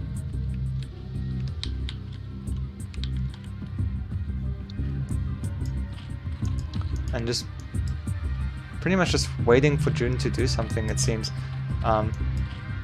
Knows that there's something coming. Meanwhile, June's decided to take a hidden expansion at the, what's the 3-9, at the 10 o'clock base. And Jiffy Mix has decided his armies should be big enough to go do some real damage to this one base Zerg. And you see a ton of Scourge coming in.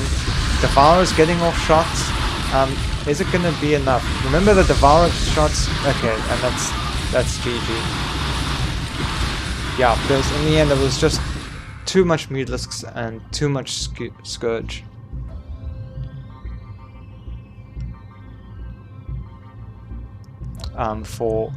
For a small number of Devourers and Mutalisks to deal with. And GG.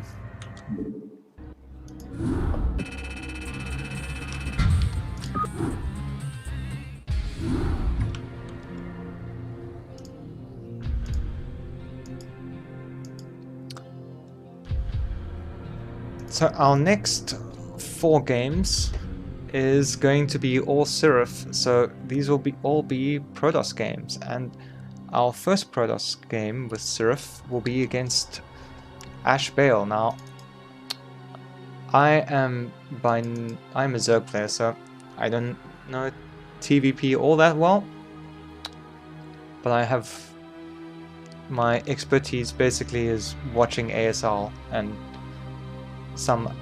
a bit of BSL and a bunch of other games. So let's see how it goes.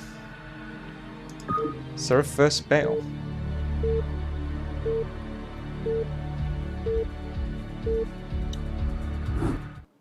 Yeah. So in the top right, in the light blue, we have Bale. And in the bottom left, in magenta, we have Surf as Protoss.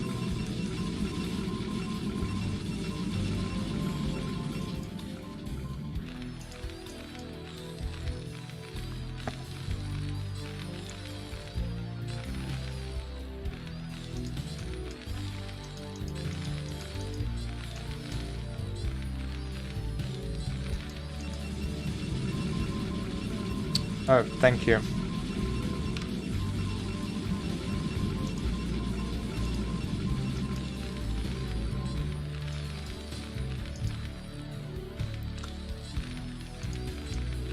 Okay, so it's our first Protoss game of the day, and we do not see any pylons in the middle of the map. Just happily placed in the main base where it belongs. And similarly from Terran's side, no barracks in any odd sneaky locations either.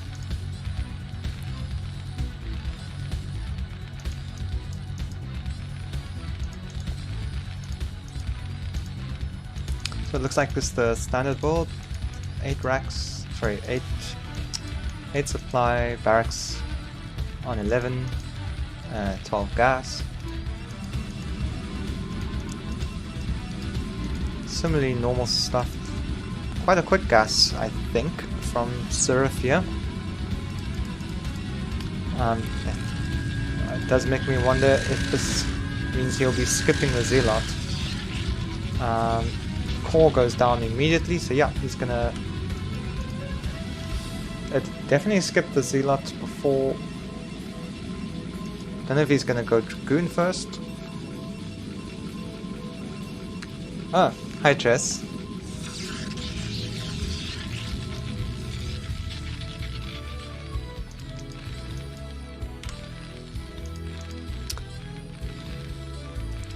See the probe crossing the map. SCV is already checking WhatsApp here.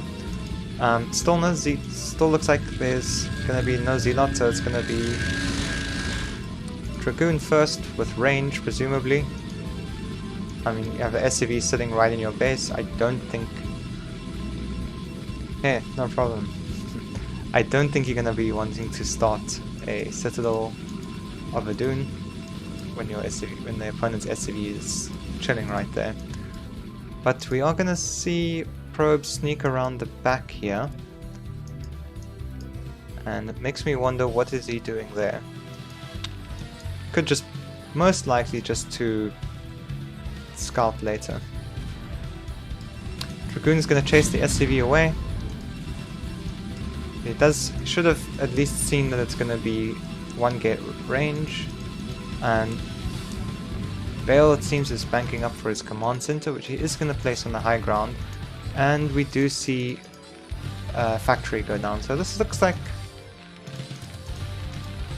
no more barracks. So this looks like I'm guessing this would be some kind of siege expand type of build, where you're just going to get a tank up or perhaps mines and just build up slowly and get your expansion very safely.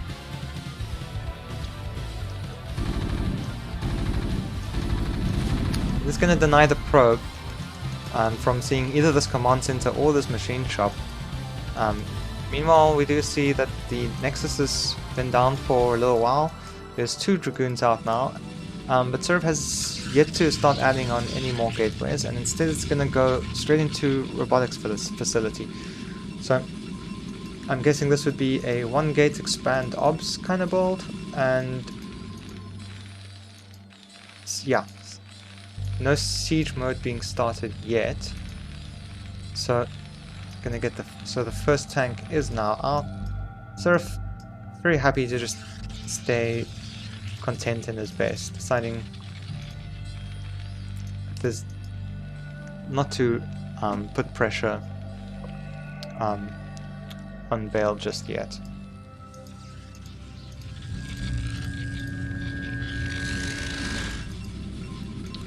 Fourth Dragoon now out, 2nd gateway down, and here we'll see what what tech Surf decides to go with. Is he gonna drop a support bay down or observatory? And it's gonna be an observatory. So very safe standard play from Surf. Just gonna get his obs, make sure he doesn't die to any mines. And very much the same on Bale's side. It's just getting his upgrades. Siege is done. So there's a turret up there. So although there's no DTs coming or anything like that, definitely is ready to defend if needed. So it makes me wonder, is Bale gonna... Okay, I think he needs to transfer a couple more SCVs over here. But is he gonna go for some kind of 2-base timing push and just defend until he's ready to build up a big army? Or is he perhaps going to try and sneak an expansion out? I'm guessing this SCV is going to go and try and maybe just check that Protoss isn't taking a third without him knowing. And we see the first observer going to go across the map and just check exactly what's going on in Terran's base. The Dragoon count slowly building up. Second observer ready for anything that might come its way. Bale seeing that there's in fact no expansion down, no third. And we now start to see more factories going down. Second one is down, still SCV production.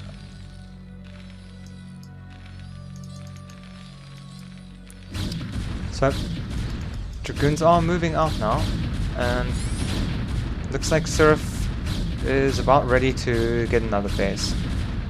So he's probably seen that Bale's being quite passive, just staying in his base. And there's no turret, well there's one turret in the main, but spotting that there's only 2 factories at this point, I'm sure is going to prompt him to send out a probe to take an expansion.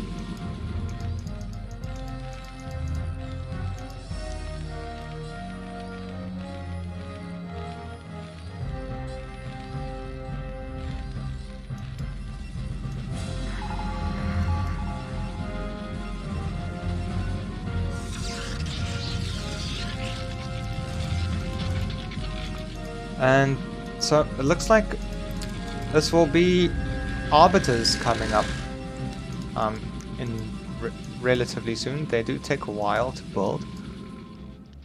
So yeah, so I guess this is like a 2-base arbiter with an expansion if your opponent doesn't do anything. Not doesn't do anything. If your opponent stays in its base, we should say.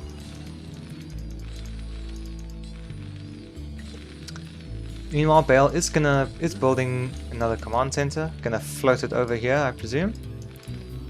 Gonna send up a vulture just to make sure that that the path is clear. But we see still only on 3 factories. Does have a bit of spare money over to build another one if he wants to. But I suppose after this round he wouldn't. After the next round of tanks and the vulture, probably wouldn't have it. Walling off the 3rd base here with lots of pylons, as we usually see, putting a cannon down as well. And we see a ton of probes coming into the 3rd base. I hope he left some behind for his natural.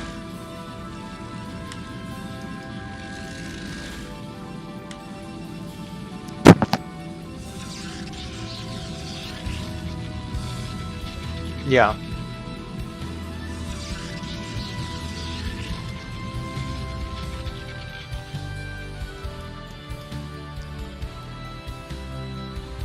Yeah, I agree, NTX. But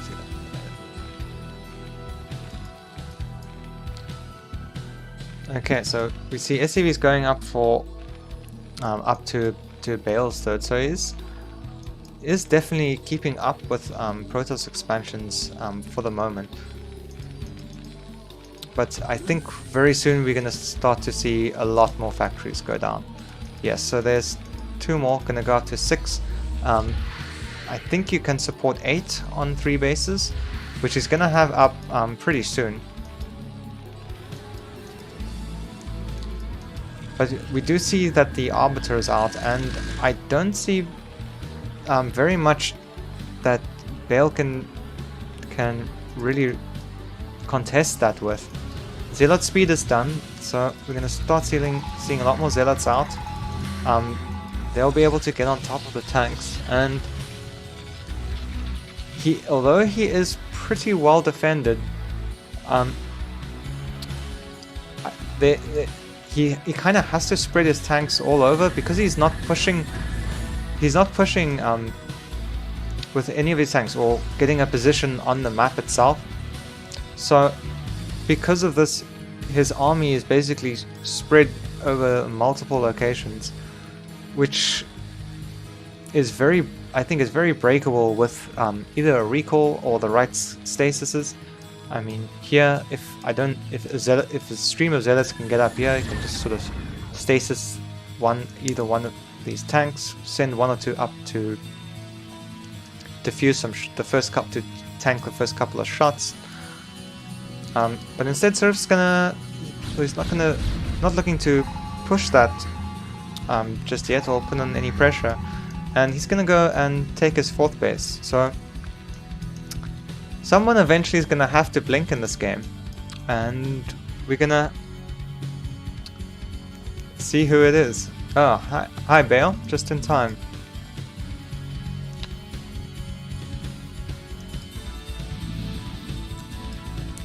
As for the armies, so we see, Surf has what, 1, 2, 3, about 3 groups of gateway units, two arbiters. That one's only just gotten started. This one can recall if it wants to, if we have recall finished. So it turns out a Zealot can beat a Vulture in a one-on-one fight.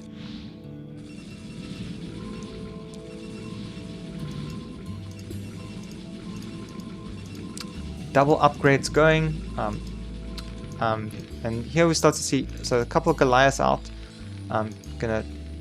to help deal with the air support that Protoss has, whether it's observers, arbiters, or shuttles.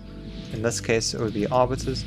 It looks like Surf is gonna have 3 stasises, which combined with this army, I think can actually make headway, but there's quite a few turrets out here, and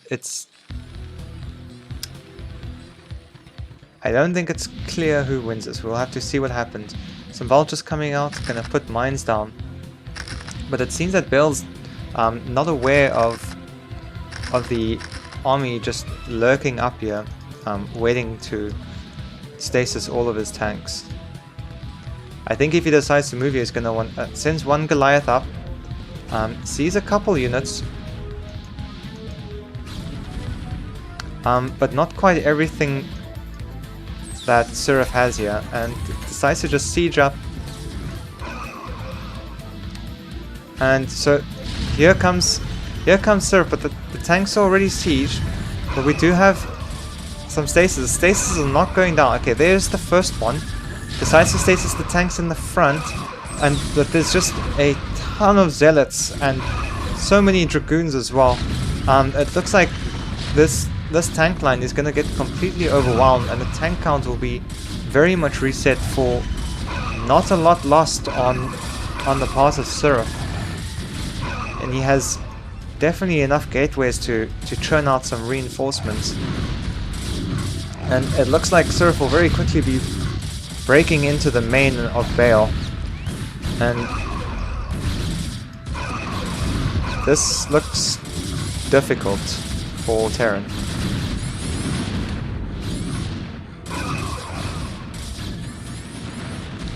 Yeah, that is a very nice base layout. We see Templars coming out as well. There we see the GG.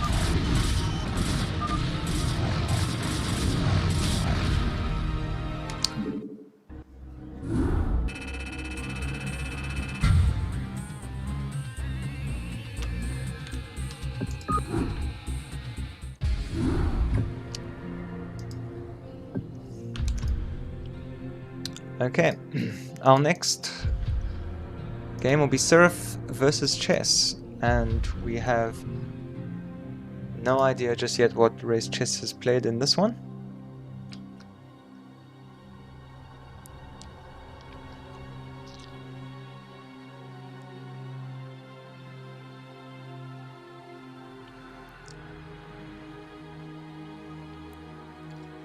Yeah, I definitely think some mines and vultures to buffer between the tanks and the zealots would have helped a lot in that engagement. Yeah, that was a very much an overwhelming number. I think there must have been about 30, easily 30 zealots, and probably about 20 dragoons in that army.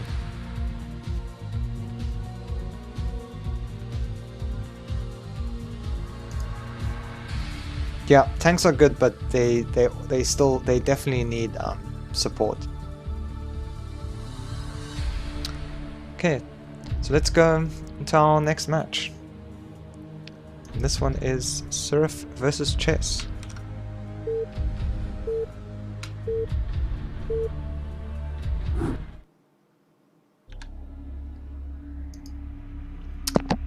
So it looks like Chess will be playing Zerg once again, and we'll have our first ZVP match. And he'll be blue in the top right, and in the bottom left, as Protoss again, we will have Seraph.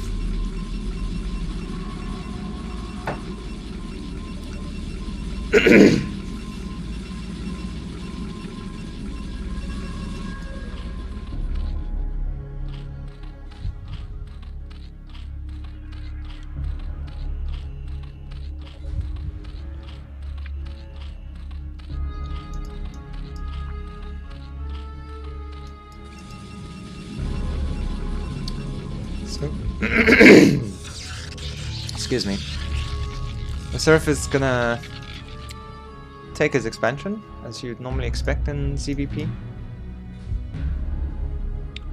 One base players aren't all that common these days, but you do see them. And it will be Overlord first for Chess, and Pool immediately afterwards. So we're gonna have our typical overpool, and that was Pylon Scout, so I would expect we're gonna see the Forge come down momentarily. Scouts the overpool and head straight back to the natural to be obnoxious.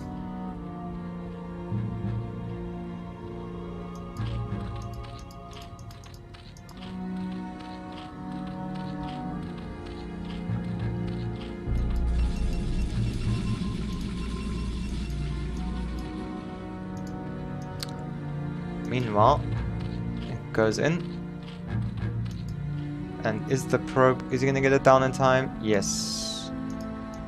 And all is right with the world.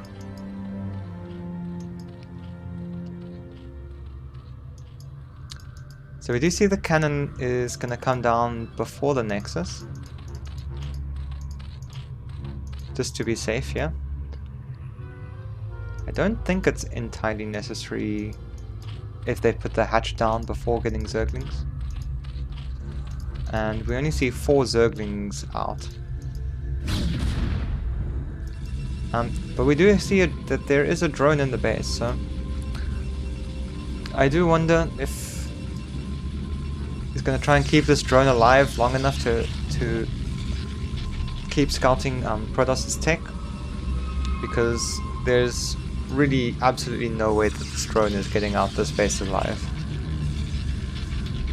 Meanwhile, some Zerglings chasing down the scouting probe, another 2 to head out to keep tabs on the wall here, and the drone heading out to take the 3rd base. A little bit later than usual at 15 supply, but I don't think it's too bad. You're probably losing a couple lava.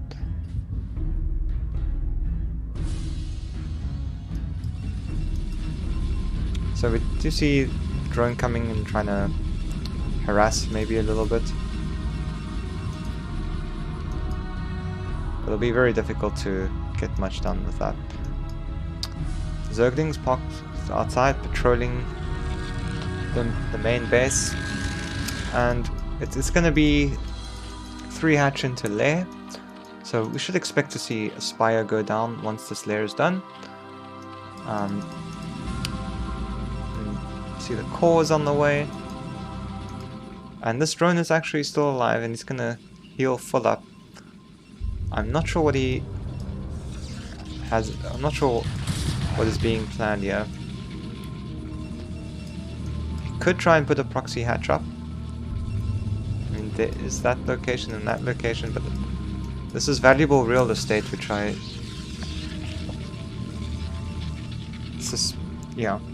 that I think Protoss should see it. So Seraph does in fact remember that there's a drone in his base somewhere, and is now sending out a Zealot to deal with it. See the spires down in the natural. 3rd hatch is up. And we have +1 on the way, so we've seen... So, okay, so it's gonna be Corsairs and then +1. And I suspect we'll see Citadel go down. Okay, so this is pretty much typical, probably gonna get 1 or 2 Corsairs, and build up a Zealot timing attack off of at least 2 gateways, or 3 gateways. And in the meantime, we see 3 Zealots moving across the map, just to go force Zerg to make links, units that he doesn't want to at this point. Zergling speed is done. And and the Corsair is out, but it looks like the Spire is still a fair bit away from being done. So we can... So in the 3rd we see... So the Zealots have gotten on top of the hatchery, and there's not enough Zerglings to actually contest this just yet. Chess is going to need a hell of a lot more Zerglings. So he's kind of has to just micro and force the Zealots to run around and not actually hit the buildings until these reinforcements arrive, which they now have come. And there's quite a few Zerglings there, maybe 1 or 2 pairs too many, but it did in fact deal with those Zealots. We do see there's not very many drones for chess at the moment, all the way only on 19.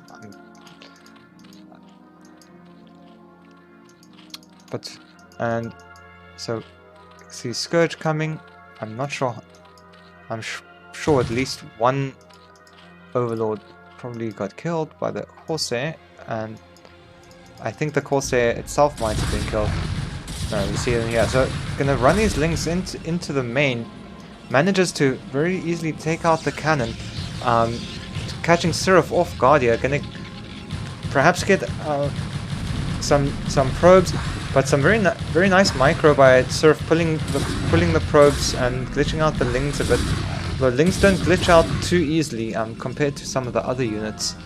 Eventually they do get taken care of. You see an Archon on the way.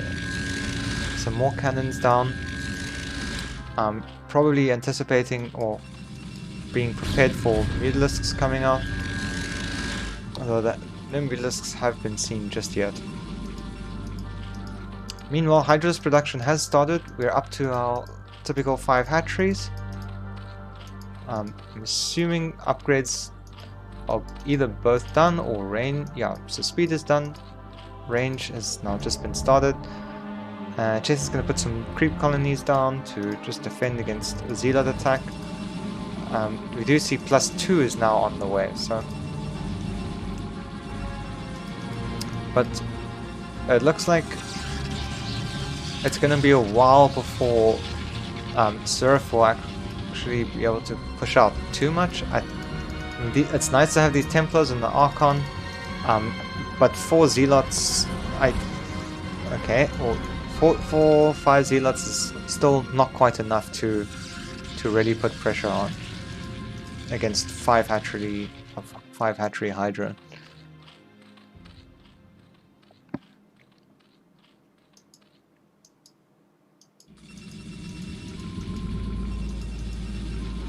Yeah, it does.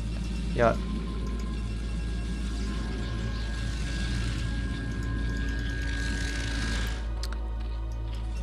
So you see lots of probes, lots and lots of probes.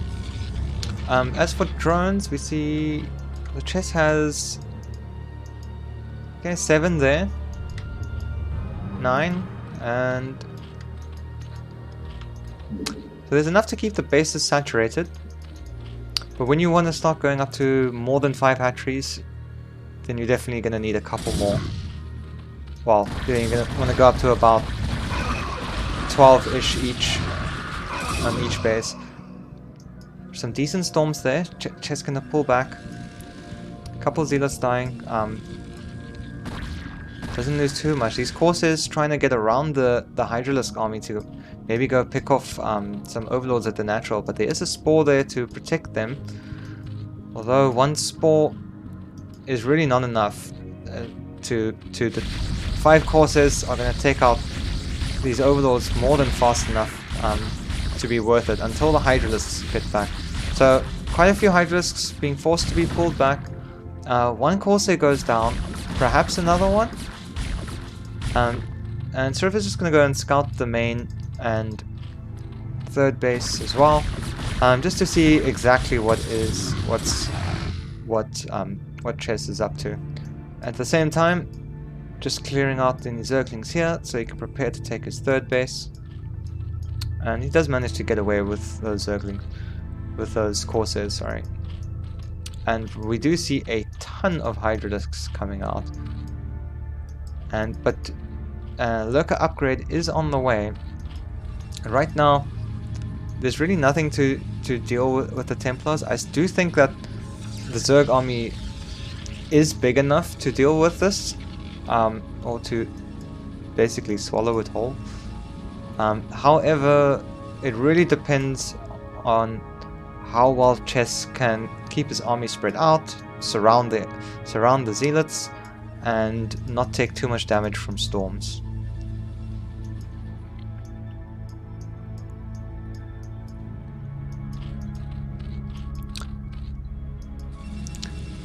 Tech-wise, on the Protoss side, Dragoon range is just finishing,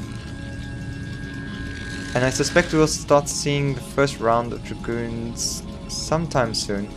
Although hasn't seen. Oh, it looks like Chess is gonna go in. He finds the army on the high ground. It's gonna be drawn in. First storm takes out quite a few Hydras. Hydras coming in from the back. Oh, but looks like they're on move command.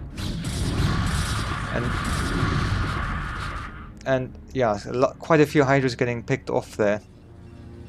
Meanwhile, we see big rallies of Zealots and Templars coming in to reinforce this army. And now there's getting to the point where, like, the numbers of Zealots are very, very serious. With Archon backup, Dragoons have been started to be added, which add quite a bit of damage and tankiness, even against Hydralisks, which is can be surprisingly tanky when there's only a few Hydralisks hitting them. But nice, well-rounded composition here. And I heard a Lurker burrow. So we see, first Lurkers are out. But really gonna need a lot more Lurkers than that to take care of this. And both players right now just having a bit of a standoff on the high ground. Chess deciding to move back, either to sweep around or just regroup in front of his natural. I think really, if you're gonna hold like this high ground, it's worth it to stick near the ramp and then just send a Ling every now and again, or even if you can sacrifice a Hydra, just to see what's going on there.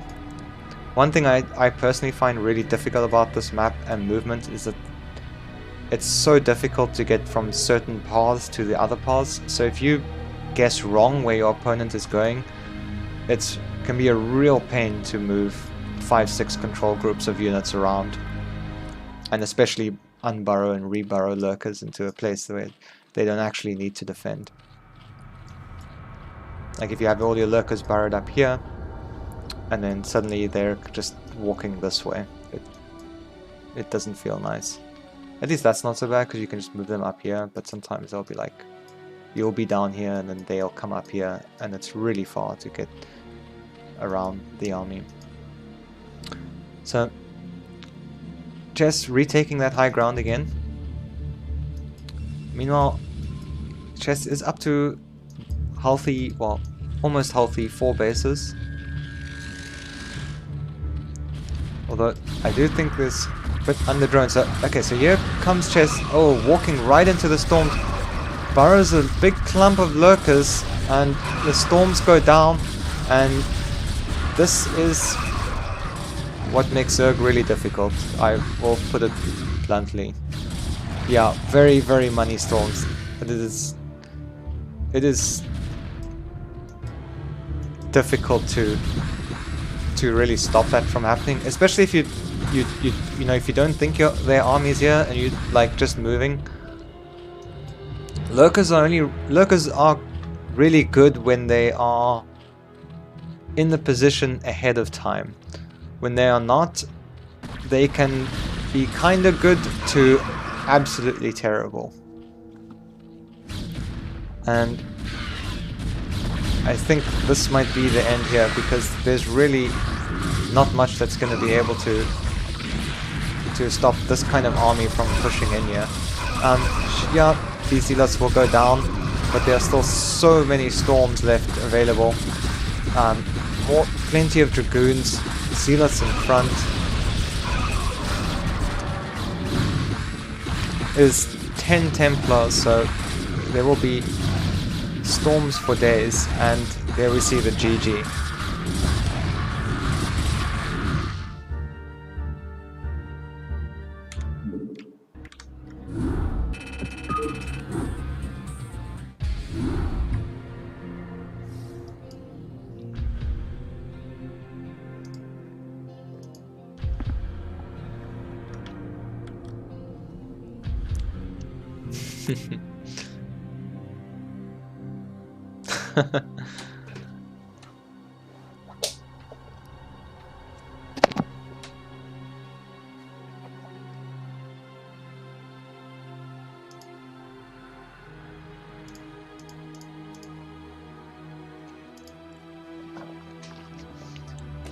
Next up will be another ZVP, which will be Surrey versus Jiffy Mix.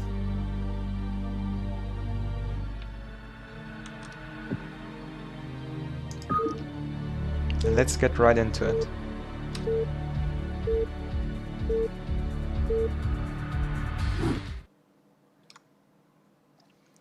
In the top red, top right in orange, we have Seraph, our Protoss player.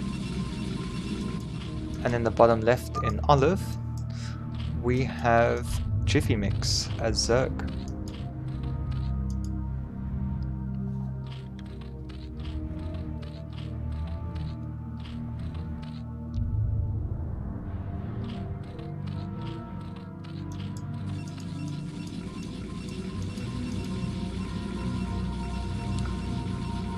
Expect we'll see pretty standard play from Seraph once again. He looked very solid with his standard plane. And we do see the pylon going down and the probe going out. So we'll probably see a forge opening again. And meanwhile, Jiffy Mix is banking minerals for a 9 pool.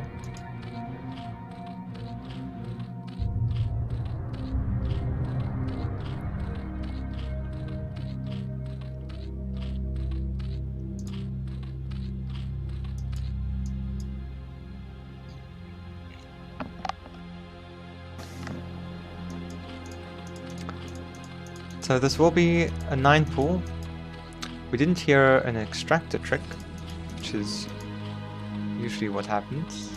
Oh no, it must be overpull. Did I miss? Yeah, I must have missed the overlord get made. Okay, so this is overpull. Pretty normal. Probe's gonna probably try and come harass the expansion,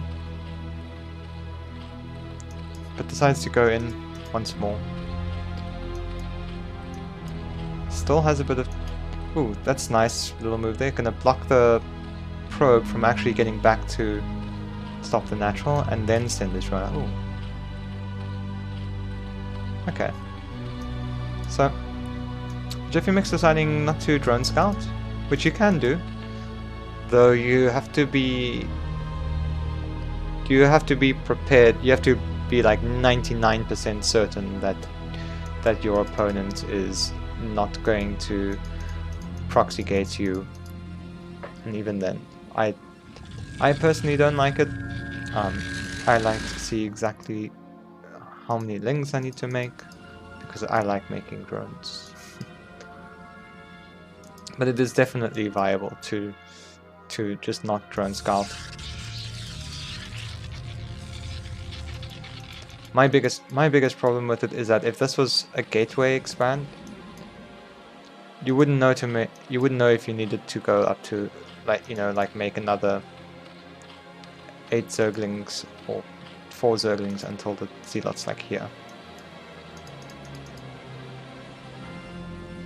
So that's why I personally like to drone scout even on 2-player maps.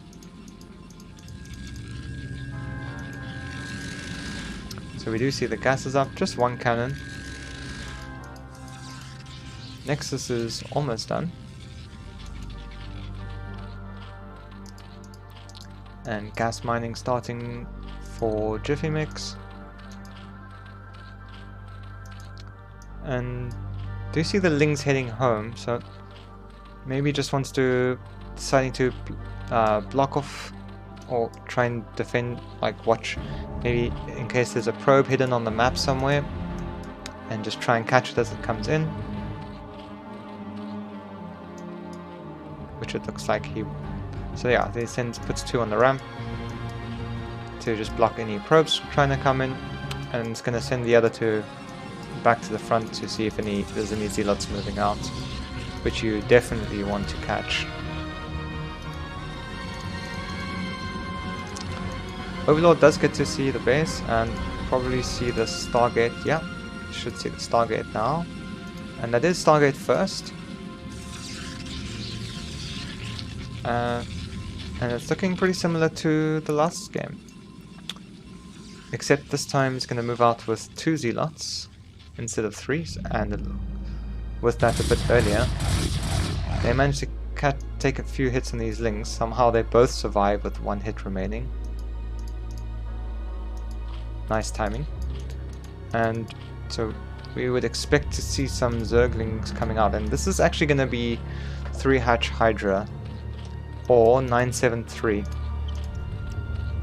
I don't know if Surf has basically sniffed it out yet. I don't think definitely hasn't been into the main.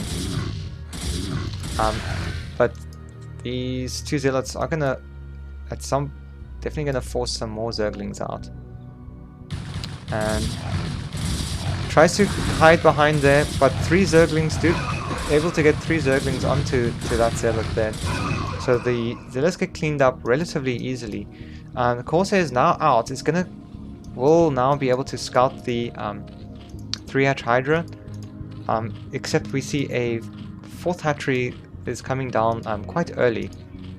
So he's probably just going to make enough Hydras to pressure the wall, maybe take out that +1, although I don't think you'll be able to do that in time.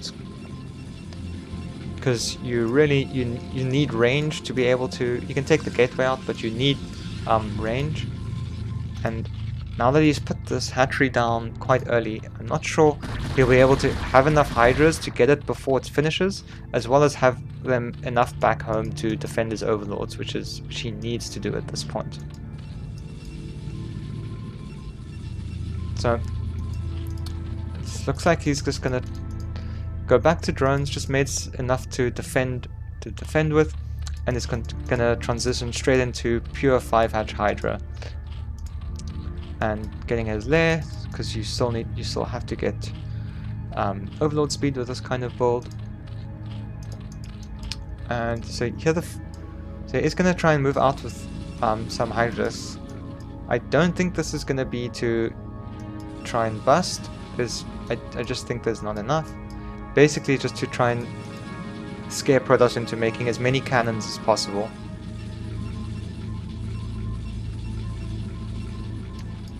But there are still Zealots here, and they are actually... But they don't have speed, so they can't actually do anything against us. Because the... Ooh, that will be a very nice pickoff. Oh, that is very unfortunate. The Templar coming out right before the gate dies and getting picked off instantly by these Hydras. No, that's a bit too far forward. Yeah, you really gotta inch them ever so slightly, ever so slowly to get the forge, especially when the cannons are immediately behind them. We do see +1 missiles on the way, and Surf is going up to 5 gateways, perhaps 6 soon, we'll see, and probably is going to build up a very powerful timing push when he feels that he has enough Templars. So we do see 1 storm is available. Hydras are now moving back, and just going to try and keep map control. And we do see that Jiffy Mix nicely going for... That is a good time to get some more drones here, while... Okay, maybe not drones there. While Surf is building up his army, and then hopefully he'll recognize to start going back to units just before he starts. So he's there's a couple drones, so 3, and he's up to 37. Might want a couple more to be able to deal with 6 gateways worth.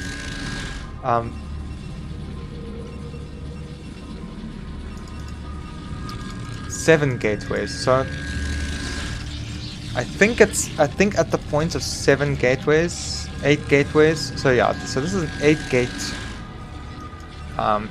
attack coming in, and it looks like Surf is about to move out.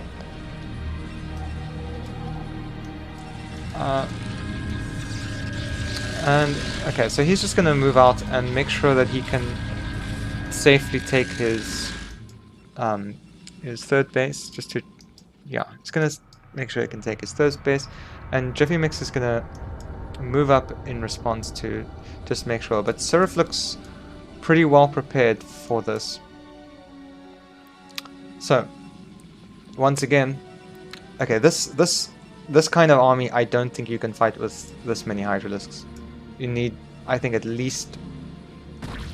I mean, not like against pure Zealots, you already need like 1.5 times the amount of Zealots to fight like straight up Hydras against Zealots. With all these storms, this is not going to go well if he tries to fight. He does get to pick off all this, like quite a few Templars and gets out, but the bulk of the army is still here, and they can definitely chase these Hydras all the way back to their base if they choose to do so. Instead, some Dragoons are now out with range. Obs is out. I haven't seen any Lurkers being morphed yet, although Surf is... sorry. So, okay, there they are. So we see Lurkers and Zerglings starting to be made, making that transition towards the more late game style. Hive will probably get started soon for Defilers. And Jiffy Mix is actually double expanding here. And if he gets away with this, it'll be in a very, very strong position. He is already in a pretty decent position,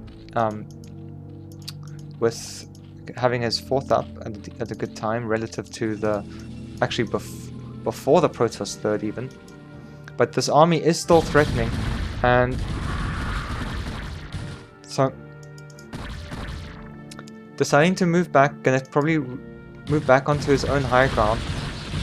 A bit of a whiff storm, a little bit of a whiff storm. It does get the one lurker. Seraph deciding to be very safe and deciding not to engage this army.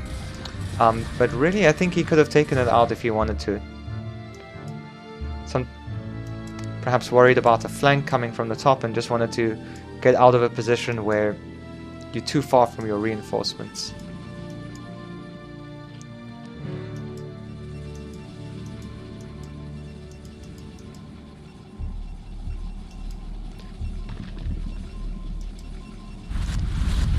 I'm pretty sure if that was my game, all those units would have just died for nothing.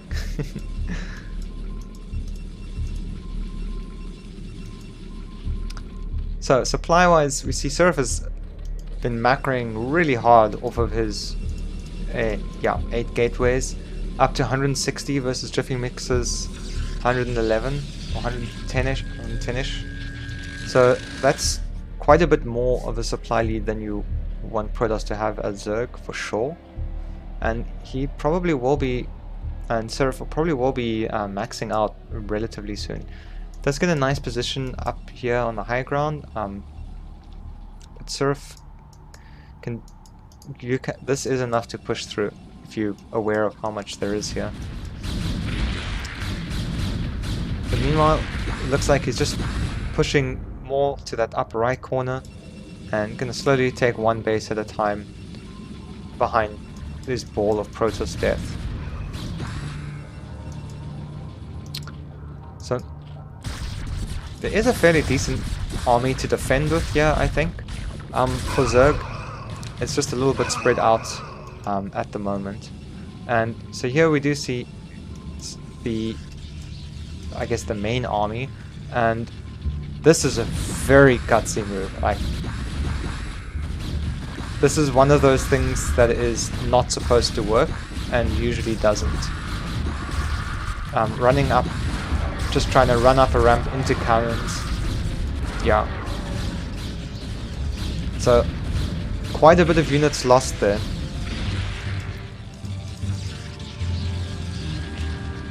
Oh, Almathai, the middle gates, I'm pretty sure they just pop out the side.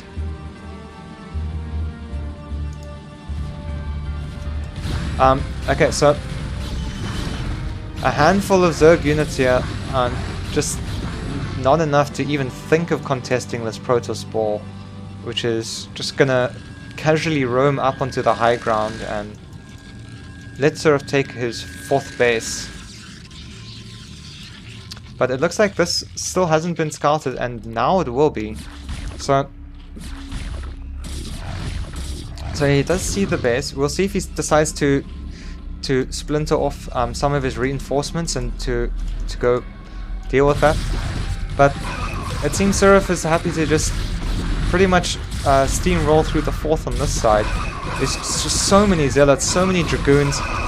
He hasn't touched the storm yet. I heard lots of zealots deaths there, but there's still so many left. Some storms go down. The Zerglings are coming in, but they're just being trickled.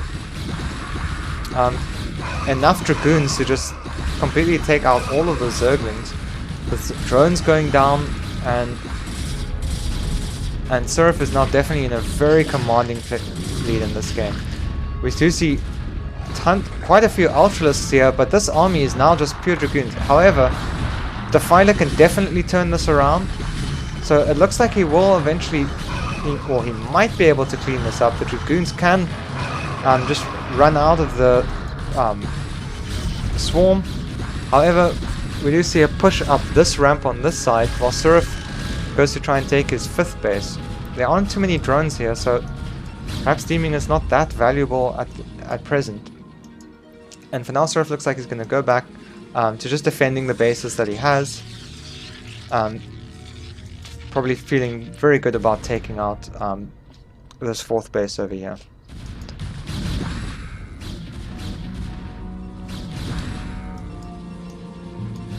So, for base count, total base count, okay, so it looks like, never mind, so this base is actually going to go down. A nice counter attack here. Probes looking like they might be caught as they're moved back from the main, which is just mined out. But we do see a ton of Ultralisks and Zerglings.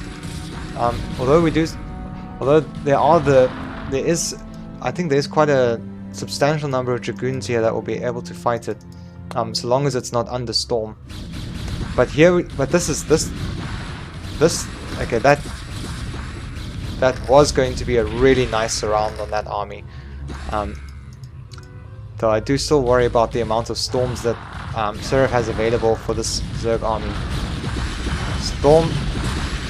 Although Storm doesn't like outright kill Ultras, it bypasses their armor and will still do a lot of damage to them. He needs to get some more swarms on if he wants to continue this fight, but there's just not enough there left after all the Zerglings getting taken out by the Storm and the Dragoons. Those Defilers going down. For mining bases,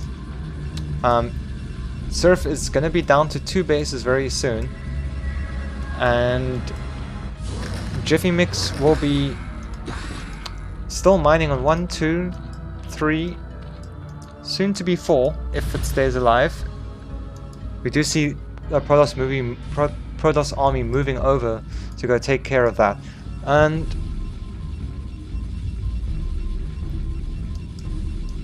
so this does not look defendable at the moment.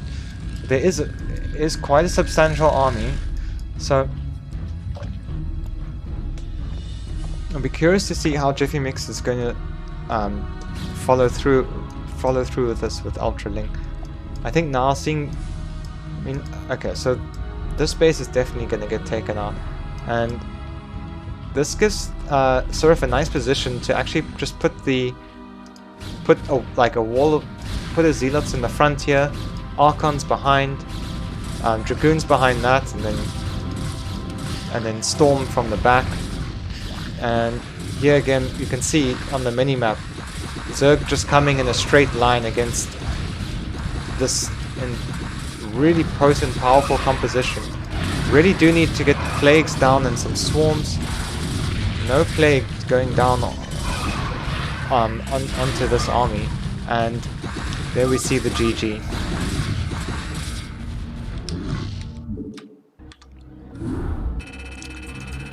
Oh, I think it was very well fought on both sides, with Surf doing a very good job there, just keeping up a constant death ball, just roaming through the map and taking out Jiffy's bases. But Jiffy definitely, I think, did very well, like macroing off of most of his bases and getting, just trying, like, definitely doing the right thing, I think, to just try and get bases up and just produce out of as many hatcheries as possible there. Very solid play, I think.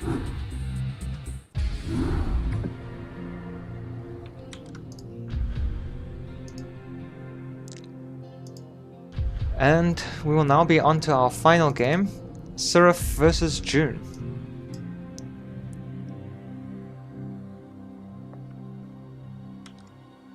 Yeah, it'll be Seraph versus June, and this will be the last one.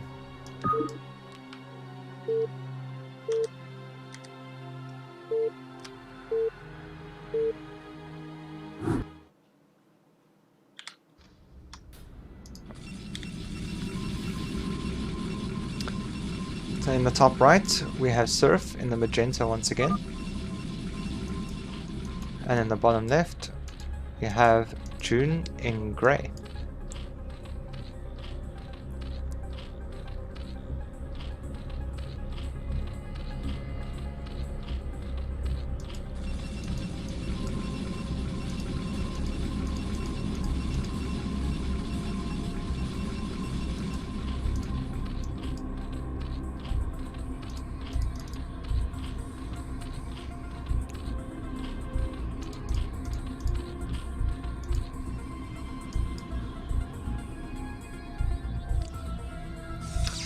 Seraph is once again going with the normal Forge expand, I presume.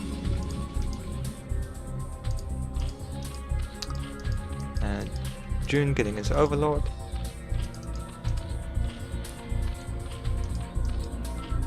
And we'll see in just a moment if he decides to get his pool or a few more drones first. And overpool once again.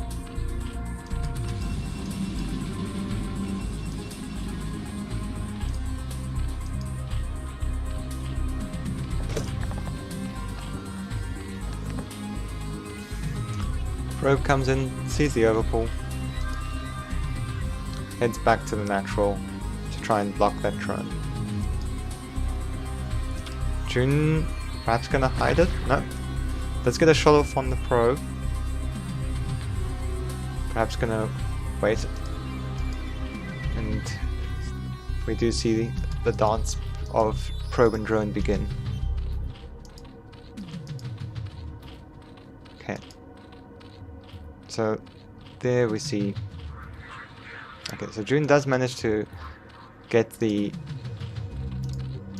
hatchery down without too much interruption. Did have the drone not mining for a bit. I personally have no problem with that. Oftentimes I myself, or if I see the probe coming down here and I'm right about to place my hatchery, very often you can just send the drone into a corner here or up here, and then as soon as it's sort of like halfway down, like especially if it's from here, it's a bit harder on this map, but then just send it behind the probe to stop yourself from getting denied. Here, so it's going to move over to try and delay the third expansion, and does just, okay, so not going to delay it really, but does just scout that it's going to go down. It's good to make sure of that. Gas is now up, and on the other side we have Nexus down, Gateway down, about to finish, and we'll probably have Cybercore coming down right when this gas finishes, or right when the Gateway finishes rather.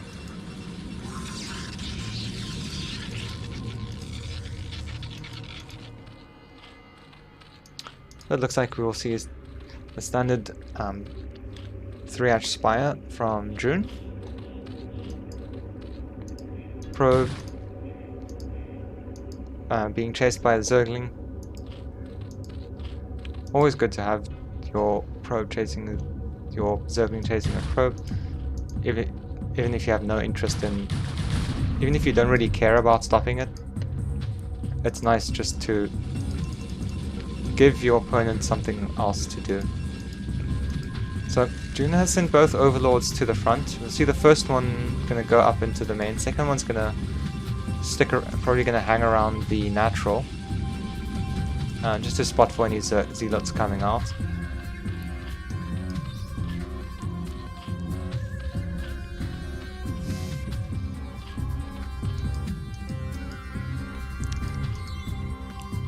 And we'll see now if the Spire is gonna go down. Yep. Well, I presume around 440.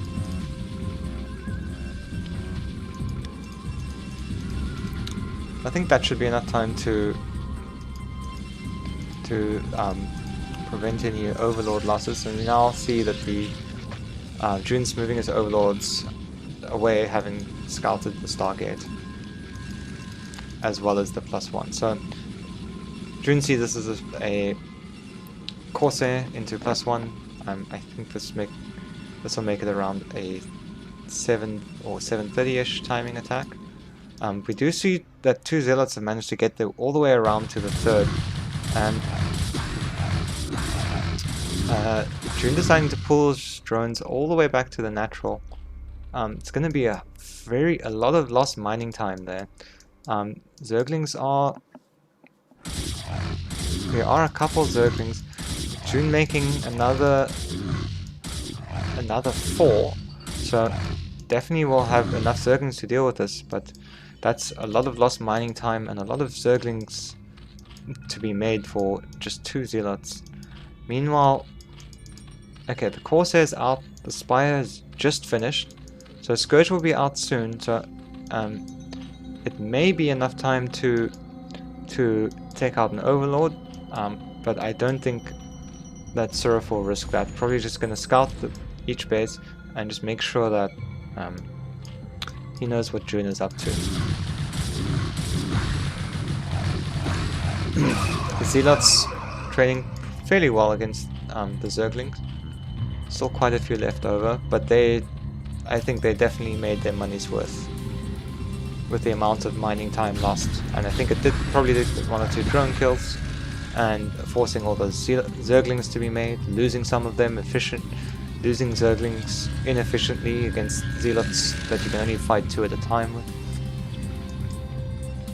Can be very annoying if you're a Zerg player too, when that happens.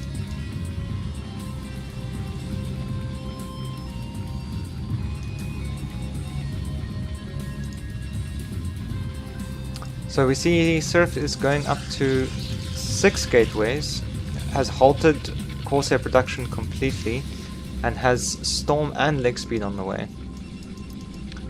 With +1 almost done, so and Leg Speed basically done. So it's going to be a 7 Zealot timing attack, maybe, maybe not. So we see the mind games happening. +2 starting immediately after. June waiting to definitely waiting to confirm that there is an attack coming before putting up any more defense. And in the meantime, switching into 6 hatchery Hydra production. Has 34 drones. I think a couple more might be needed to fully saturate 6 hatcheries of lava into Hydras. Yeah, you could definitely want a couple more there. I think you need about 40 drones. Yeah, 12 at each base, 36. Actually, more like 44, 45. 36 for 12 at each base, plus 9, yeah, 45 is the magic approximation for how many you need.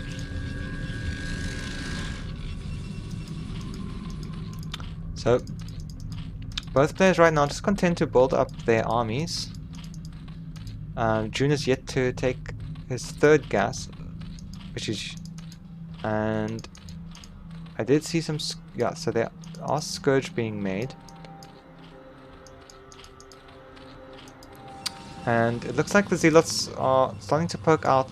I just want to chase away any Zerglings at the front.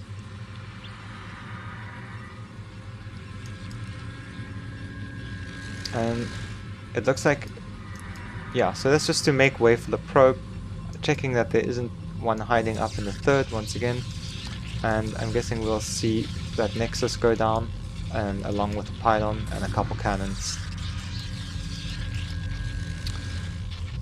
Meanwhile, June's army is getting pretty big, but the Templar count is starting to build, and they've not yet been forced to use any storms. So 6 storms available now. Oh, these Dragoons are actually trapped, so yeah, so this gateway is gonna have to go down at some point. If you want to get those Dragoons out. No, not the pylon. Don't take out the pylon. That's gonna just okay, so they are still powered. Storm goes down. Very good Storm, no response. Some Xenos taking damage from Storms, but much more so on the Hydras. And quite good trades there from Surf. But the Zealot count has dwindled away a bit, and so he's just gonna pull back. Meanwhile, Lurker's production is being started. The 3rd is on the way, and the 4th is on the way for June. So this game is looking pretty even, and definitely could set out. Definitely looks like it could potentially go quite long unless someone manages to get really good trade or really good attack on one of the other bases. So there are cannons up here and coming up now. Probes are safely transferred.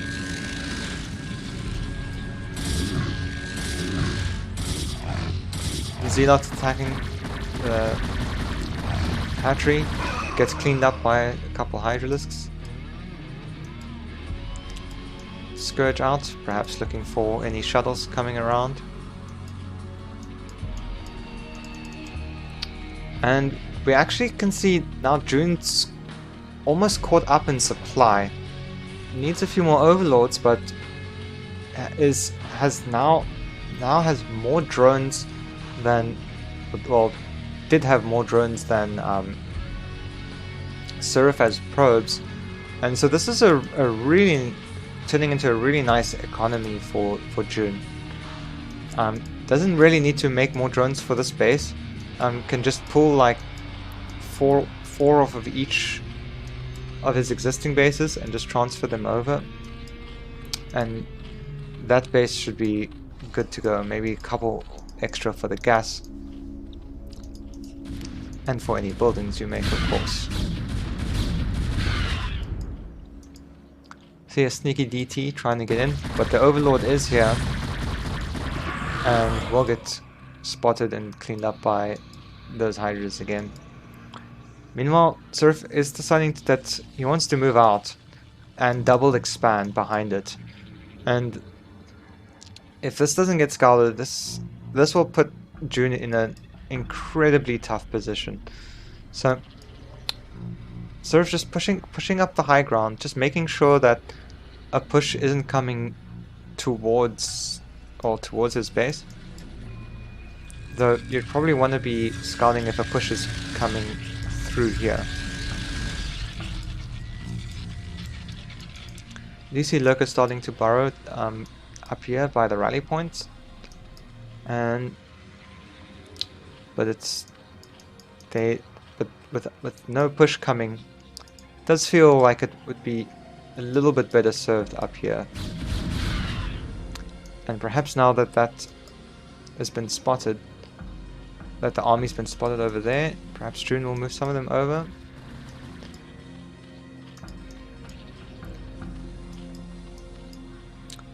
See a pylon and a zealot here, probably just to scout the space.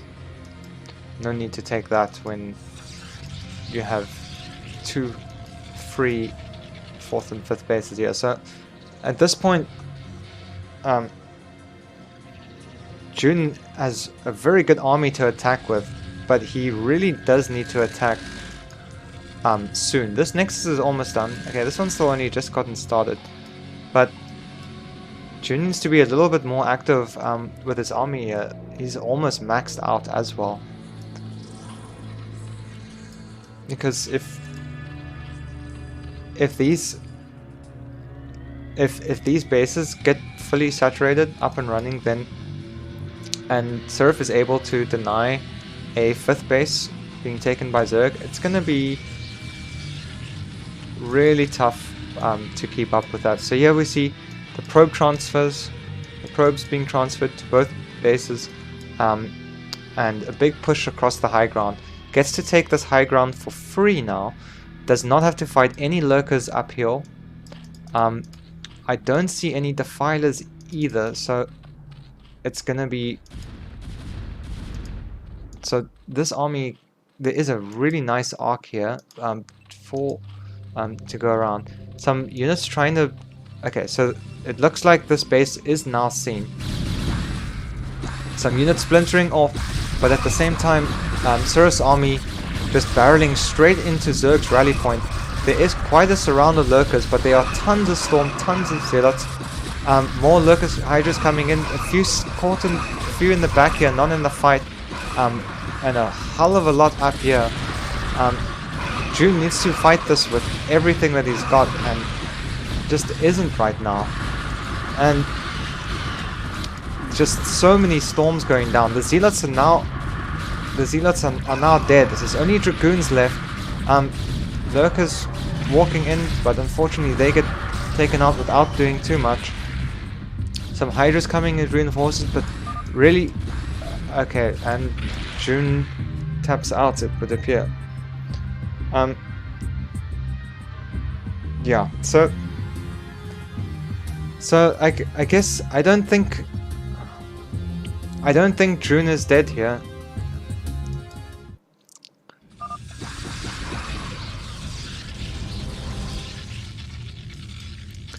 I mean, it's like this exact situation happens to me all the time. But I do think that with just a couple reinforcing with some Zerglings and sending them in,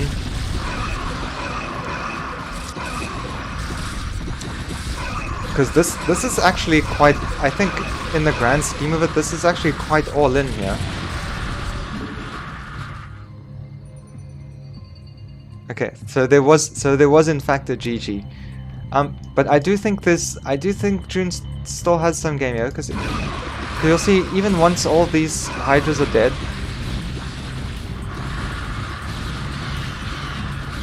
Archons get made, so they're still busy being made. But okay, so I guess the upgrades being behind is a big factor here. But I do think that in this situation, where all the Zealots have died,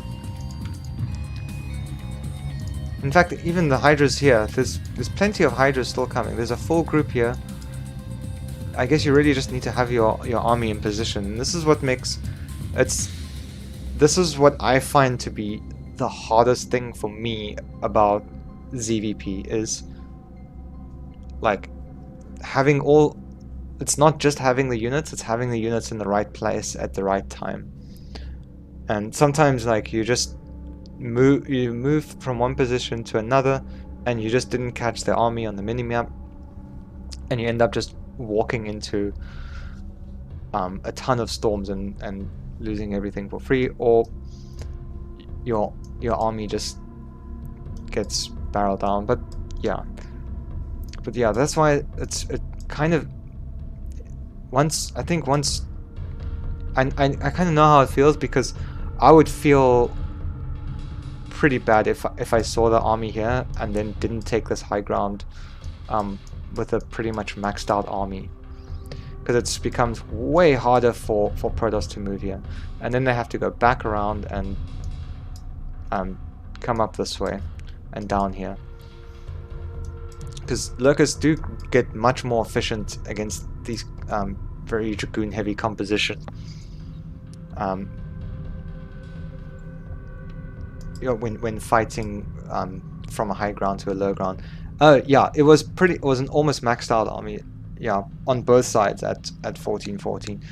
But I suppose like not being able to deny like this space or this space, it's becomes a very difficult position to fight back from. But I really would have liked to see if this army could have gotten cleared up. And there's only 2 Templars left here, with 1, 2, maybe 3 storms, and I do think there could have been enough reinforcements to clean this up, and if that gets cleaned up, there's really nothing defending any of these bases. Nevertheless, very well done to both players. I really enjoyed that game, and the rest as well. And I am now very tired and very hungry. So, thank you. Yeah, thank you everyone for watching very much, and the comments and all the new follows. Thank you very much. I hope you all enjoyed it. Yeah, you're welcome, and hopefully the next cast will definitely be probably a first week cast, or basically the main rounds. So yeah, thank you all very much, and GG to everyone, and Happy New Year's.